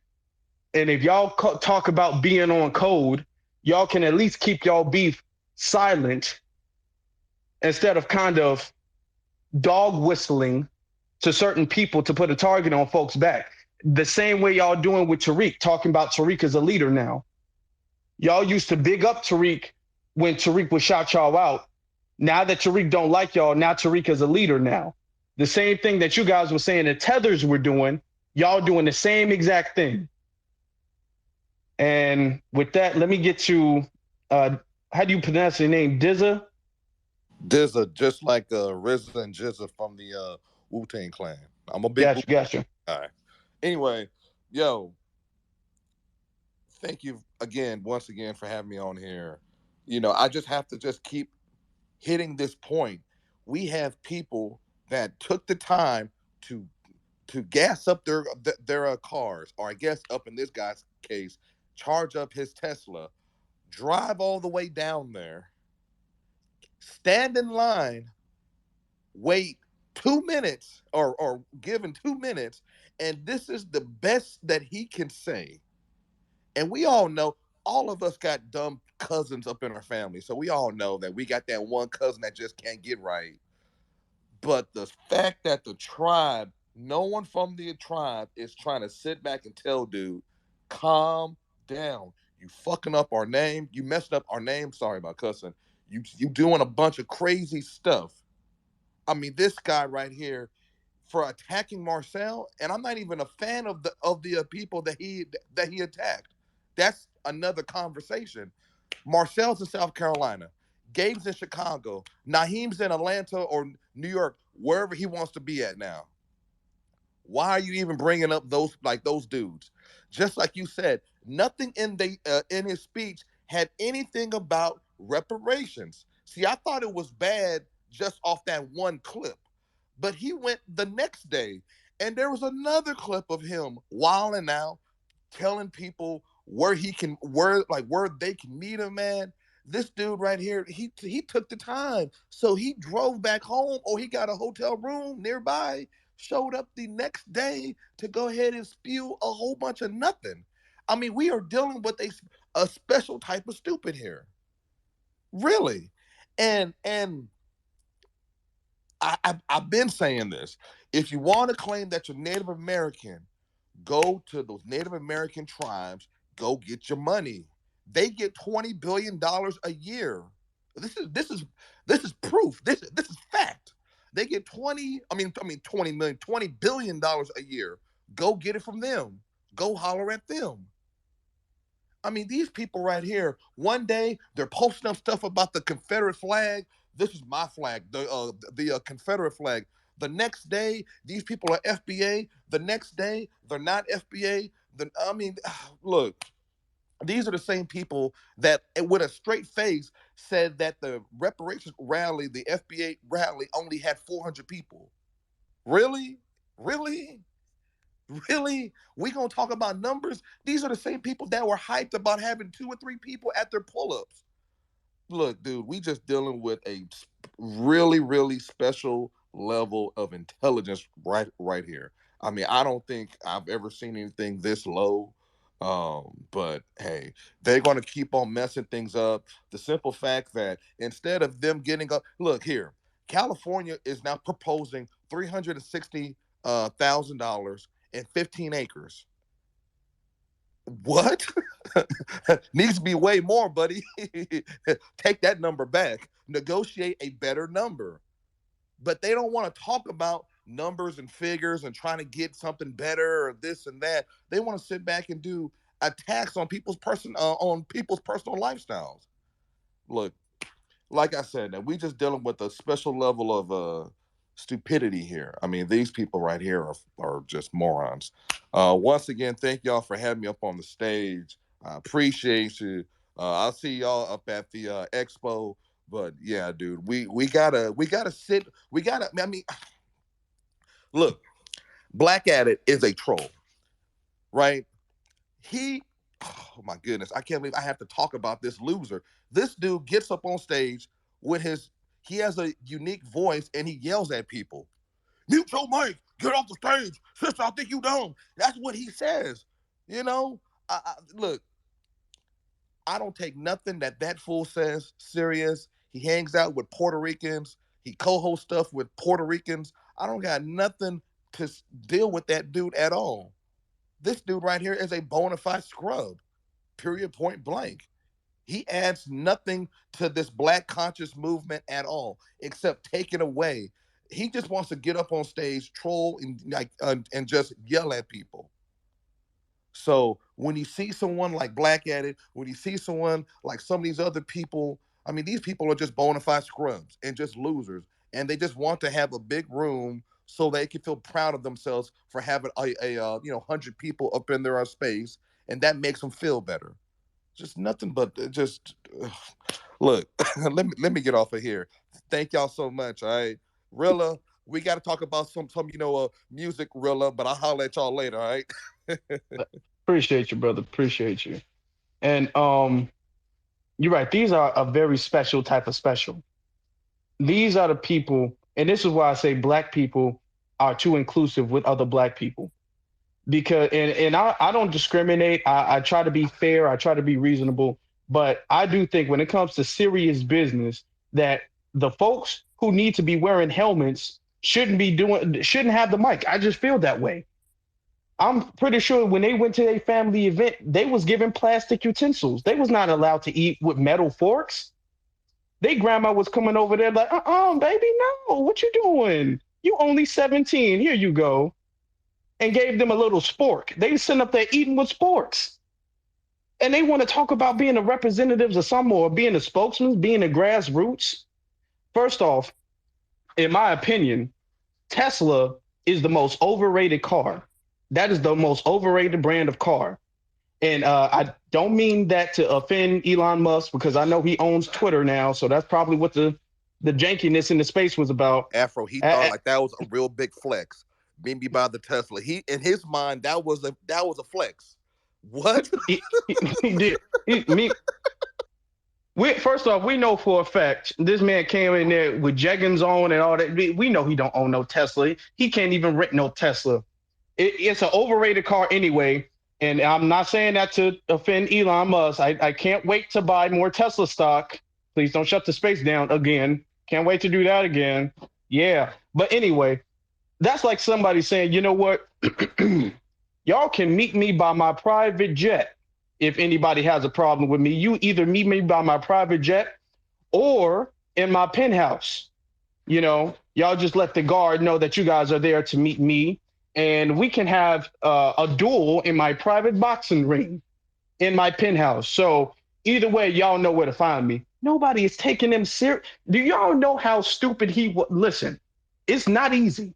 That's how I know it's on purpose. It's not easy to be stupid from the first word you spoke to the last, in every word in between. That's not easy. That's not easy for every single minute, every single second of what you said to be complete idiotic. Every statement. Y'all can meet me, yeah, by my Tesla outside. What? You gonna fight, folks? Who you gonna fight? Marcel's not there, nor Naheem or Gabe. What? What are you talking about? Then pat himself on the back.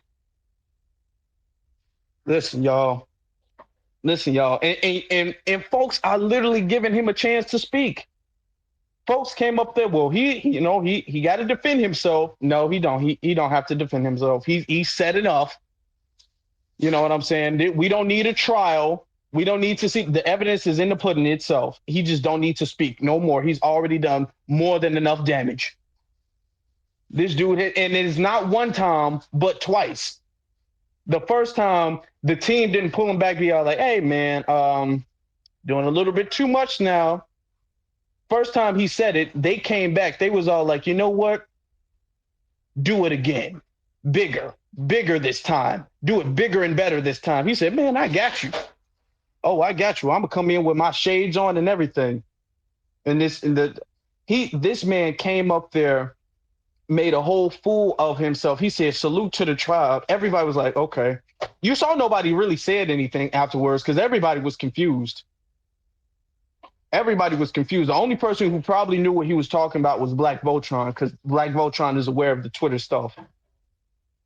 And shout out to Black Voltron, because I saw him. That brother came there to represent, and that's exactly what he did.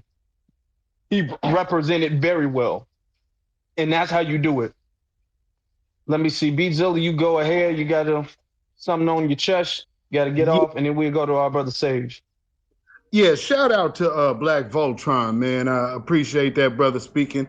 For those of y'all who hear his voice often, that is the fellow I5 brother right there. One of the things that I was saying months ago, because I had my own issues with some of the people that was running with these folks, and I told you, for everybody that heard what I said and was hearing me repeat this, anybody who is hanging around and validating Conscious Outlaw as a potential person that it makes any kind of sense, that means your judgment stinks. And you are by no means equipped to be speaking in this movement. How much did these people ride with that dude? Watched him make mistake after mistake, and then after Mama Yaya ran him down like a renegade prostitute, and she literally had this dude go get money, and it was like, okay, you're gonna go collect the money, send it to me. Oh my God. So he literally makes a video, man, here's my space. She wants 10,000 pennies. Give this woman her $100 that she's just got pimped for. I mean, he literally went and got the money in his own city, and she like, where my money at? This is the type of level of psyche and men over there that you're dealing with. And not to mention, I've long said it, everybody who was getting all of your little talking points from Conscious Dumb Law, I hope y'all know we all knew that you were getting information from us. So shout out to Mama Yaya for repeating all of my talking points from my Friday night broadcast. By the way, go follow Brother Afro Elite and Black Alpha on YouTube, and myself. But I'm telling you, when you see individuals like this and they are hanging around a bona fide dumb sock dancing idiot, you should know that everybody around there ain't got no good sense. There is nobody around there that should be speaking, because I said this months ago. This dude is a thief idiot, and a liar. And notice that every one of them do this signature thing. If you explain the fault in what they're doing, they will immediately turn around like they didn't hear it while repeating what you just said about you. This is all they can ever do. We just heard Booby do it last night again. So, family, we have to clean this reparation movement out from the boo-boos, clout chasers, and everything. Because if you can't even keep your personal business personal, then maybe you might need to take a little break and sit your ass down too. But for these type of individuals who are coming out here to a public forum, talk about reparations, and you went and wrote you a speech to come out and, number one, call out Camila Moore, which you're calling out the chairperson that you want something from. Y'all see the same kind of psyche? Remember when they did their pull-ups? Why didn't New Black Media go ahead and come out and cover this? Yeah, I know we threatened Afro Elite, but I mean, he should have just been man enough to put his differences to the side, and he should have been out here covering this. I mean, that's just off code. I literally heard that one with my own ears. They on Afro Elite's top, but they upset that he's off code because he didn't cover their pull-ups. Family, we cannot validate stupidity like that. We got to get that out the paint and call it what it is. You know, when you in high school, you know where the short bus class is, and you know where the calculus club is. Let's stop confusing the two in this movement. That's all I'm saying. We know there's people that ain't that bright in the world, and they gather together in droves. Shout out to Secure the Tribe. That's what that thing is. Let it be that. But please stop giving them validity like they talking like the way we do, because they're not creators of anything. They're content copiers. So that's my piece on that, brother. Hey, and another thing about, I just want to jump in. Another thing about that conscious outlaw cat. This is the same guy that literally had to take took a one-way Spirit airline flight to that raggedy pull-up, and then took a bus back because I mean, come on now, this dude right here was stressed over 400 peasy ass dollars. $400. These are the same. Make that make sense, dude. $400, and this dude couldn't even handle or bring up that type of money, and then he let Mama Yaya run him down as if she was a pimp and he was one of her tricks. Make that make sense. Grown ass man just getting talked to like that makes no sense. I completely forgot who that guy was until you brought him up. Like that dude, when I was thinking of Secure the Tribe, my mind would not have ever thought of Conscious Outlaw until you brought. I completely forgot about that. You know, I was told that they was having orgies at the pull-ups and all this. It was a whole bunch of stuff going on that was fucking at the unproductive. They was fucking. Yep. I mean, they spent all that money. I'm assuming they did something with it. Not that you guys should have been using y'all money that way, but I mean, I knew it was something going on because it was more than just group pictures. I literally saw them take a picture and then go back in the house. So something was going on. This man, I don't know. He's like the local version of the Passport Bros. This man is flying around the nation to have sex instead of flying out the country like a passport bro. He can't even afford the passport. He an airport bro. Hell no, that's crazy. Sage, you can go ahead.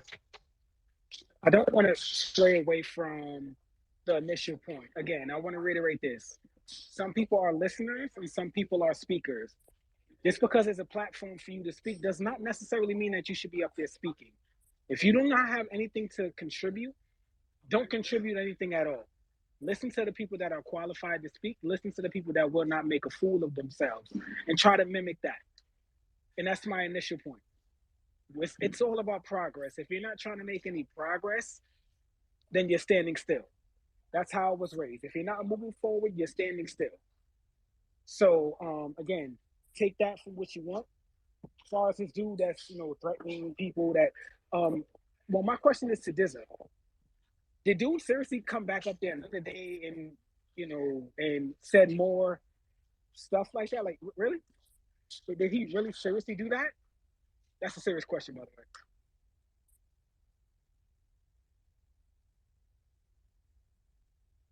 Oh, I don't know if this is there, but he most certainly did. I got videos from 2 days, brother. One where he wearing black and one where he's wearing red with that spinoff shirt. There 2 days. Yeah, he was there for 2 days, y'all.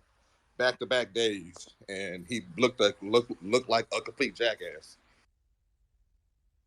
The one thing I do want to point out too is that when the whole Tariq situation happened with the check dude, like Brother Afro said earlier, they were quick to separate themselves.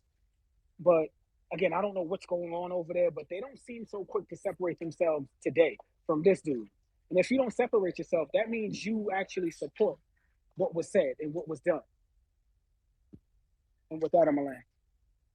I want to say, to kind of circle everything back. Now we can tell jokes here and there, but to kind of keep this focused and on topic, that what he did, we're not doing the most about. We're not over exaggerating. What he did was very problematic, and we see it happening it happened multiple times. And we don't want this to become a trend now. Now that some people know that they can get viral, they can get some views on their profile. Now folks out there making a fool of themselves, because unfortunately that's what we got in this generation nowadays. People will see if you can, it don't matter what embarrassing thing you do, but if you can get some attention off of it, it will become a trend. Anything that gets attention becomes a trend. And that's just a toxic thing in this generation, but we have to get rid of that. And I don't want that to become a trend, because that is very, very problematic. He didn't go up there and say anything productive. And then when he came back, he had his crowd defend him. Now, when I said what I said earlier, I think this might not even have been this space. What happened with Check and with a whole lot of other people, when they cool with you, you can use the hashtag, you can make the spaces, you will co-host, you this, you that, you gang. When you do something that they don't like, you not gang. You don't represent the hashtag. Like I said, in that space that they didn't want to acknowledge, if I myself use that hashtag, all of them, from the top dogs to the bottom members, they would all get on me and say, hey, you don't represent that hashtag. Afro has nothing to do with Secure the Tribe. Afro is completely against Secure the Tribe. So they know who they let use it and who they don't let use it. So saying something sometimes is saying something, and then not saying something also sometimes is saying something. The fact that they did not say anything means that they condone that. The fact that that's a member of their group, because he came out there, said salute to the tribe, he's representing the tribe, and they didn't say anything. That means that they condone that behavior. And let me be honest, and let me say something, and this might be a little bit controversial to the non-FBA folks out there. Y'all really got to stop pandering. There's too many of y'all non-FBA folks who are like scared to death to be called a tether. So y'all let Secure the Tribe speak. Y'all be in there acting like Secure the Tribe, because I guess they bullies, and y'all be acting like these folks is the boogeyman. So y'all be like, well, you know, Booby, I like you. You know, I like you, man. Y'all be kissing ass because y'all don't want to be called a tether. You know, I mean, I don't like what you did, but I do respect. Stop acting like that. Stop that. All that pandering stuff. If you be one, stand on that. Y'all don't got to be kissing. First off, these folks ain't B1 anyway. These folks, Booby literally just said that he don't follow a code. So y'all don't got to pay attention to nothing he say. He don't represent FBA either. So y'all need to stop doing that. There's folks who get out there, these non-FBA folks get out there and act like they need to give Secure the Tribe a voice because they happen to be a part of the lineage. No, you don't. We got to get off of this. Well, there's a hierarchy in the Twitter space. If you FBA, you get to speak. If you non-FBA, you don't get to speak. No, all FBA do not get to speak. Y'all know I don't mind being mean. I've been saying this for years. I'm not going to be friends with everybody. I don't care for everybody to be friends with. That's not what I'm on. That's never been what I've been on. I don't mind calling people out and not making friends. Some of y'all are scared to lose Twitter followers. Some of y'all are scared to be disliked. So y'all like, well, we got to be fair now. Come on, we got to be fair. Unless these people know where your kids go to school, I don't know what are y'all so scared of. These folks don't be outside. They literally took a group picture and said, okay, guys, I'll see y'all tomorrow. And went back inside and picked up the Xbox controller and they Twitter. No, not the Xbox. They picked up the weed and they picked up their phone to get on Twitter Spaces, talk about how they was outside. And that's it. They use the editing app to make their stomachs look smaller because if you look at their group pictures, all of them look out of shape. None of them look like they've ever seen a bench press, seen a gym. All of them got beer guts and everything like that. All of them a bunch of fat, dusty niggas. Beer belly bastards. They can't do it. I don't know why y'all scared of them. Y'all scared to be called the tether, so y'all sitting up there acting like groupies. To the non-FBA folks that be saying they be one, stop acting like groupies for Secure the Tribe. Y'all be acting scared of them for some reason. And then to the other folks who be caping for Secure the Tribe, like they say I like Sonny though. I like KD. What do you like about Sonny? What has Sonny done? Nothing. He ain't done shit. KD either. Y'all need to stop.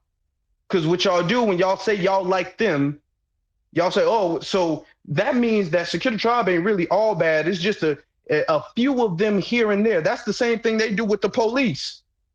Well, all the police ain't bad. It's a few good ones. Well, if the good ones, in the words of our brother TBA, if the good ones ain't stopping the bad ones, then they not the good ones. Y'all talk about, well, Sonny cool though. KD cool. What, did Sonny or KD say anything about that dude?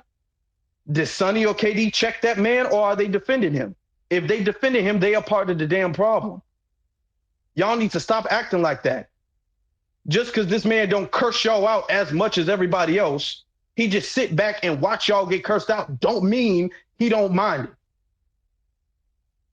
Y'all a bunch of idiots. Dizzy, you go. Well, let's let our co-host Black Alpha go ahead. Family, I got to go ahead and second that, brother, and I'm going to take that a step further as well. We got to start calling out these people who enable all this. And I'm not just talking about, the tribe or, a couple other people. What's that? Somebody help me. What's that person that be coming on the Twitter Spaces? The TS Zell. Is that what it is? Somebody help me. Giselle. Oh, okay. So TS Zell that be coming on some of these spaces, running interference, talking that nonsense. We got to go ahead and stop that. We all know, everybody right now, we could do a damn survey on who the ops are, who the trolls are, who are the time wasters, and we'd all have the same exact names because they always in the same nonsense. It's always mess. But yet, we see these spaces where people bring them on stage, like Afro was just saying. How you going to bring a troll on stage and then let them go back and forth with somebody who's speaking the truth? That's not how the game works. You can't have somebody who's intelligent, who's articulate, who's clever, and actually sticking to the code, debating with somebody who says there ain't a code, debating with somebody who can't even finish a sentence. That's got to stop. So I'm about doing something and I'm about being real. So I say like this, everybody in the space, if you host a space, go ahead and keep these folks off your stage. Hands down. That's the way you handle it. We all know they're going to continue to make their spaces for 22 hours straight. We all know they're going to be babbling. We all know they're going to be ratchet. We all know it's going to be loving hip hop. They ain't going to stop with none of that. But it's on people like us to not engage with them, because understand they only go as far as people allow them to go. You don't give them a platform, they don't exist. That Bucci Bear guy, there was a space like 2 weeks ago, and they literally had Bucci Bear on the stage and was letting this man talk. This man on no level should have no conversations with anybody who's certified. If you thorough, this guy does not belong in your presence. They can't exist in our presence, because if this is the way we're going to play, the community is going to be backwards. We can't run backwards. We got to go forward. You can't have somebody who say there ain't a code talking to somebody who says there is a code. You can't have somebody who's out here lying, out here messy, out here ratchet, dealing with people who are trying to be productive, because all it takes is one or two of these people to sink the whole ship. And we done all seen it every day. So we can have these conversations about these people, but it's going to have to come down to people beyond just me and Afro and Zilla that's going to say, y'all can't come on my damn stage. That's what it's really going to have to come down to, because we could sit here all day long until we blue in the face. And then there'll be another drama space popping up, and they're going to have, well, let the troll come on and talk for an hour. Everybody be nice to him. Go ahead and let him get his words in. Somebody speaking the truth. Wait, y'all pause. And I'm sorry, I just got to be real, because that happened a lot in that space the other day. Can people quit hosting these spaces and muting everybody in them? when somebody was real talking. Because I'll sit there and see, and that happened in that space the other day when my brother Afro was speaking to some other people who were talking sense. The damn host kept hitting mute everybody. But yet when Booby started talking, or whatever the hell his name is, okay, he got the whole play. Everybody let him talk all the way through. And they was like, let him talk, let him talk, let him respond, let him respond. There'll be 5 people with their hands up. They say, well, let him talk first. And then they'll just usher him to the front of the line. That's wrong. That's wrong. That's not how you have it. We're going to have a code or we ain't going to have a code. At the end of the day, you can type code, you can hashtag it, you can say it all day long. But if you don't actually enact the code, then you ain't got nothing. So if we're going to really enact the code, the first step of that is to get people off code out the goddamn paint. You cannot let them come on stage. You cannot let them talk. Because I don't know about anybody else, but that T.S. Hezel, she, he, they, whatever, ain't never came on none of my stages. I heard her on Tariq's space like 2 weeks ago, and she came in there and just ruined the whole space just talking. She ain't never, he ain't never, they ain't never, it ain't never coming on none of my spaces and talking. That's just not happening because I already know what type of time this person's on. You can't reinvent the wheel. Somebody who's off code, family, they're going to be off code. You can't rehabilitate a coon. All right. You can't rehabilitate a troll. You can't take a damn troll to a rehabilitation center and then they're going to come out on code. It just ain't going to happen. You know what these people are. So when we see them, we're like, man, I'm going to let the great, whatever the fuck that guy's name is, I'm going to let him talk. I'm going to give you 2 seconds. And then that 2 seconds turns into an hour and a half. And then people just start dropping out the space because we ain't got time for it. We're going to talk real. We're going to be real. We're going to be on that real talk. We're going to be on that real time. We're going to get things done. We're going to get things accomplished. I'm going to tell you like this. If you bring up a troll, you're going to get that troll energy. I don't know why you expect anything other than that. If you bring up a coon, you're going to get coon energy. Don't expect anything other than that.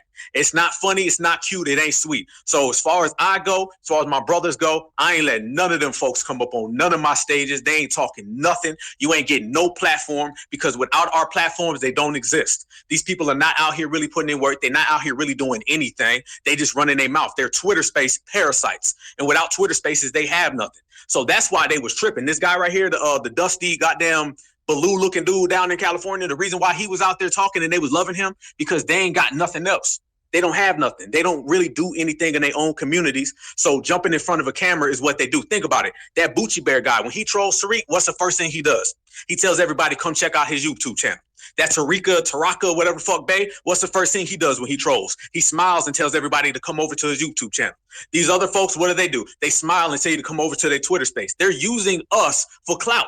And trust me, if you don't let them get any of your clout, then they just running. So all these clout chasers out here trying to get a name off of us, trying to steal us, trying to get anything they can from us. If we don't let them, they don't have anything.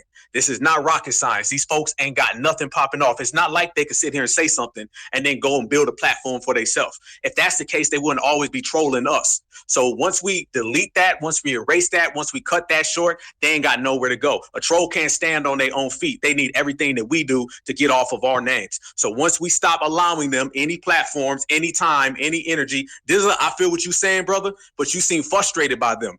I ain't frustrated by them. Fuck them. And then we're going to keep this truck moving. I'm not saying I just can't stand them anymore, man. Fuck them. They ain't getting that type of energy from me because that's what they want. They want us to be sitting here upset, mad, angry, and all that. Man, hell no. We got money to make. We ain't got time to waste. We got money to make. We ain't got time for people who clout chase. So let's stick to what we're doing. Let's keep these things going because we're going to be the ones who continue the message. We're going to be the ones who cash those reparations checks. And I trust you. History will not remember any of these people. Trust me. 30 years from now, ain't nobody going to remember this Twitter space gang or whatever the hell they are. Ain't nobody going to remember it. All right. Matter of fact, they probably won't even be remembered in 30 months, 30 weeks. It ain't going to happen. So let's understand that these people are just trolls and trolls have a life expectancy. It's going to expire. It's like milk. And we're going to continue to do what we do and put in that work. That part. To second what he was saying, because what he said was absolutely excellent. As far as giving people a platform that they do not deserve, giving people our platform that we work hard for, that we build, that we've been building for years, that we deserve and the respect that we deserve, not only not letting them up on our stages, but also not going into their spaces. Because there's a lot of folks who go into it. When is the last time that you guys have seen me go in a Secure the Tribe room? You guys literally can't remember the last time you guys saw me in a Secure the Tribe room, because I can't remember the last time I was in a Secure the Tribe room. And not just a room that says Secure the Tribe in the title. I'm talking about a room where I can clearly see, okay, this room is a whole bunch of them. They might not be the host of the room, but they run in the room. I'm not going in there. It's a whole bunch of y'all sitting up there playing dumb. Because it's not like, well, I mean, they talking about reparations though, and for what I gotta listen to every single space that has to do with reparations for some reason. You really don't. Y'all be playing dumb and making stupid little excuses. Oh, if they talk about reparations, I'm just gonna be listening. No, when you go in their spaces, you give them the numbers, you give them your profile, you let your audience know that you're there, and you're giving them legitimacy. Even if you go in the browser, you're still giving them legitimacy because you in the browser, the number still counts. So right now it could be 100 people in the browser. That's still going to show up in their total numbers. That they're still going to say, well, look at how many people are listening. Look at how many people are watching. So y'all going in there and they don't talk about anything. They're not giving y'all any new information. There's nothing that y'all say that, man, I swear to God, I never would have thought about it that way. I never knew that. Y'all don't learn anything from them. You guys are in there because y'all like drama and y'all feel like they're entertainment and they're entertaining. There's a lot of black people, and even within this movement, who claim they want reparations, and a lot of the ones who say that, I honestly do believe, but their maturity has not left high school, and they like that back and forth entertainment drama. They're entertained by it. They will spend hours listening to it.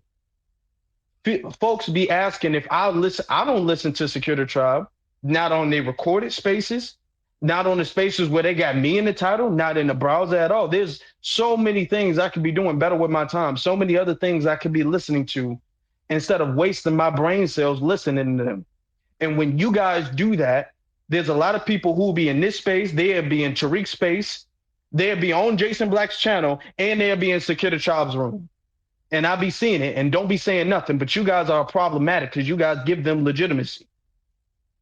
Y'all go up in there, and I can, to be honest, name names, but I'm not trying to be really messy. But all of y'all need to stop doing that because these are not legitimate people, and you guys are giving them legitimacy.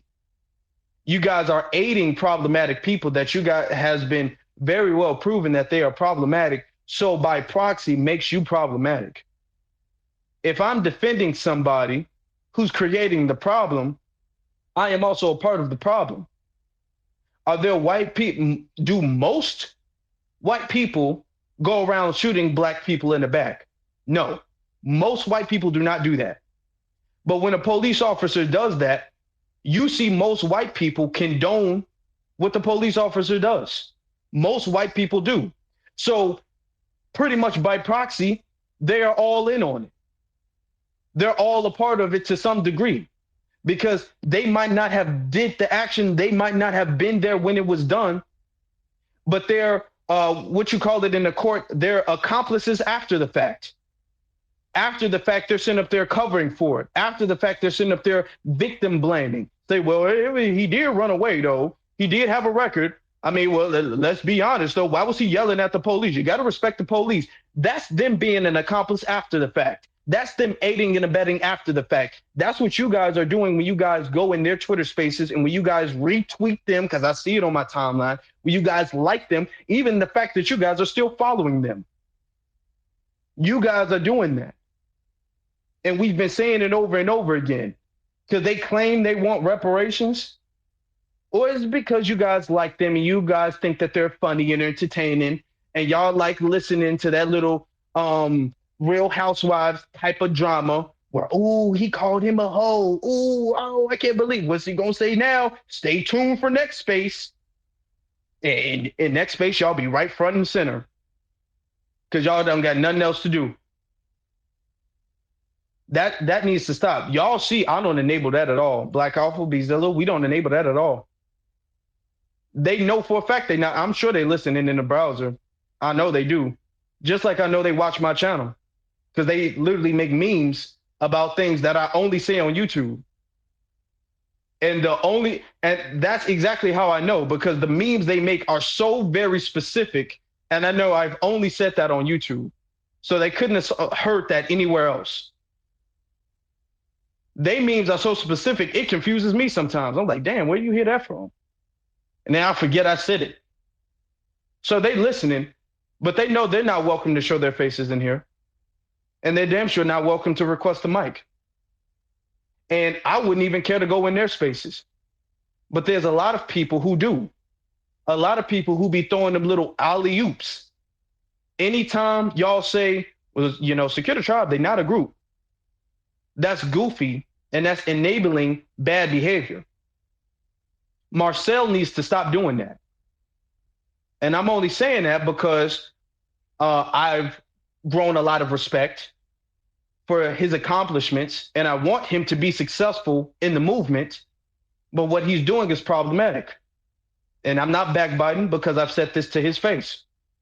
He needs to stop doing that. They came up there and dissed him, and he's sitting up there defending the people who dissed him at the task force. That's being real goofy. He's one example who needs to stop doing that. Y'all can tell him I said it. This space is recorded. He knows how I feel because I've told him that personally. And all of you guys who are doing that, y'all need to stop doing that too. Beasley, you can go ahead. And a lot of you guys, before you all go, a lot of y'all see stuff and y'all scared to call it out. A lot of y'all see stuff and y'all be talking about it in the back channels and y'all be talking about like, man, I don't really like him. I don't really like her. But then when y'all in spaces, y'all very two-faced. Y'all are it's a lot of folks in here who are very two-faced. Hey, brother, sister, how you doing? How you doing? But y'all spreading memes about them on the low. That's cowardly and two-faced. Y'all see, I don't have a problem doing. I don't have a problem calling names or nobody. There's nothing I said on Twitter that I would not have said to them in person. That I have probably not said before I said in the Twitter space. Beasley, y'all can go. You can go. Yeah, brother. You know, just with what you also said, the fact that you did, I was in those spaces when you guys were trying to hash things out and have conversations. Those dudes are not built like that. And for a real conversation, it again, for me, first off, doesn't take place on a Twitter space. Now, you guys had a disagreement about philosophy. Okay, I get that. But here's the problem. You're the only person in the conversation that even gets the level of philosophy that you're talking about. So it's like, I hate to say it, but you have intelligence on one side of the conversation and you have an absolute moron on the other side of it. And it just keeps going in circles and circles and circles because you have a person that has very poor comprehension skills. And I've watched different people get into these conversations with these people. They really walk away from a conversation to where everybody is looking at them crazy. They're telling themselves that they've done something. Like, we have accomplished this. We have arrived. We are it. We are content creators, family. They were literally calling themselves content creators. To me, if y'all understand what you are seeing when you're dealing with these people, you should leave them alone. And I remember us being in a space not too long ago after that rally went down, and I was saying then, because I looked at everybody who was taking shots at folks, I'm like, yo, all of them, wrap all of that up. Because when they had New Black Media and New Black Media is this, okay, them, and them, they done over here. And so I remember one of the sisters like, well, some of them people, good people. I'm going to say it then, like I'm going to say it now like I said it then. Y'all are killing me with the kumbaya stuff. No, we know what it is. And I would really, and I'll say this on the record, if I would think in the best interest for Marcel's political future is to cut the fat of dealing with an albatross like Secure the Tribe. Secure the Tribe is nothing but an anvil of chaos. So you need to coin that one, anvil of chaos. Secure the Tribe is an anvil of chaos. And what they tend to bring to everything that they touch is confusion. And now you have a solid track record of looking back over the course of the last year with all of the different beefs, how all of them turned out. And I'll just ask you this one question. If there is someone good among that group, tell me which one of them brokered any kind of peace. Name one. And with that being said, Agents of Chaos, hashtag secure the grift. Back to you, brother. You Black there, Alpha, Afro? are you speaking? No, I'm there, but Black Alpha's mic is moving like he's speaking. I can't hear him if he is. I can't hear him either. No, I'm not speaking, family. Oh, okay. I thought you were speaking for a second. I got a request up. Let me get this request. Our sister Afro Bubble. Okay. You must have hit it on accident. Now, cause she went down immediately. She was like, "Hell no, I'm not trying to speak. That was an accident." She was scrolling through the phone. That's cool. That's cool. The reason to circle this all back, and so you guys know, I'm gonna take all of the spaces that was shut down and all of that stuff. I'm gonna clip that together and I'm gonna put that on YouTube. So if anybody's coming in late, that is gonna eventually be on YouTube sometime soon, and I'll let you guys know about that. Also, while everybody's in here, because we got a decent amount of people in here, you guys should be subscribed to me and then my two co-hosts. Y'all go to their links, y'all click their profile, and there's the YouTube stuff is right there. I'm going live tonight in actually like an hour and a half. So you guys should definitely be checking me out on YouTube. Another thing too, this month, and I really want to get this out here. I really want, if the community could really spread the word about this, if you guys know about the situation with our brother Otha Wallace, aka Ozone, his birthday is coming up on the 30th. He's going to be 31 years old. Now, I've been talking about Ozone. We've been trying to raise funds for him. We've raised since last month, since last month, we've raised over $10,000. And that's just for the community donating $5, $10, $20. And now there's been some donations that's been real big, like $400, $500 donations, but there's been some really, really big donations. So shout out to you guys for those super big donations. But we're having another really, really good, fun event. It's going to be like a celebration for his birthday, a community event. We're having live performers there to perform some music. It's going to be like a music themed. That's why I made that tweet about if anybody wants to, because I'm going to be hosting it, if anybody wants to perform live, if you guys can sing, rap, play an instrument, even if you guys have poetry, even if you guys are poets, you make poetry or you want to recite poetry from somebody else, you guys don't necessarily have to come up with anything original. You guys don't even necessarily have to perform live, even though it would be preferred if you did. I definitely welcome you guys to participate because this is going to be an event that's going to be very fun. You guys can kind of boost if you guys have a career or something like that. You can kind of take off there because there's going to be some very important eyes looking at this. That's all I'm going to say.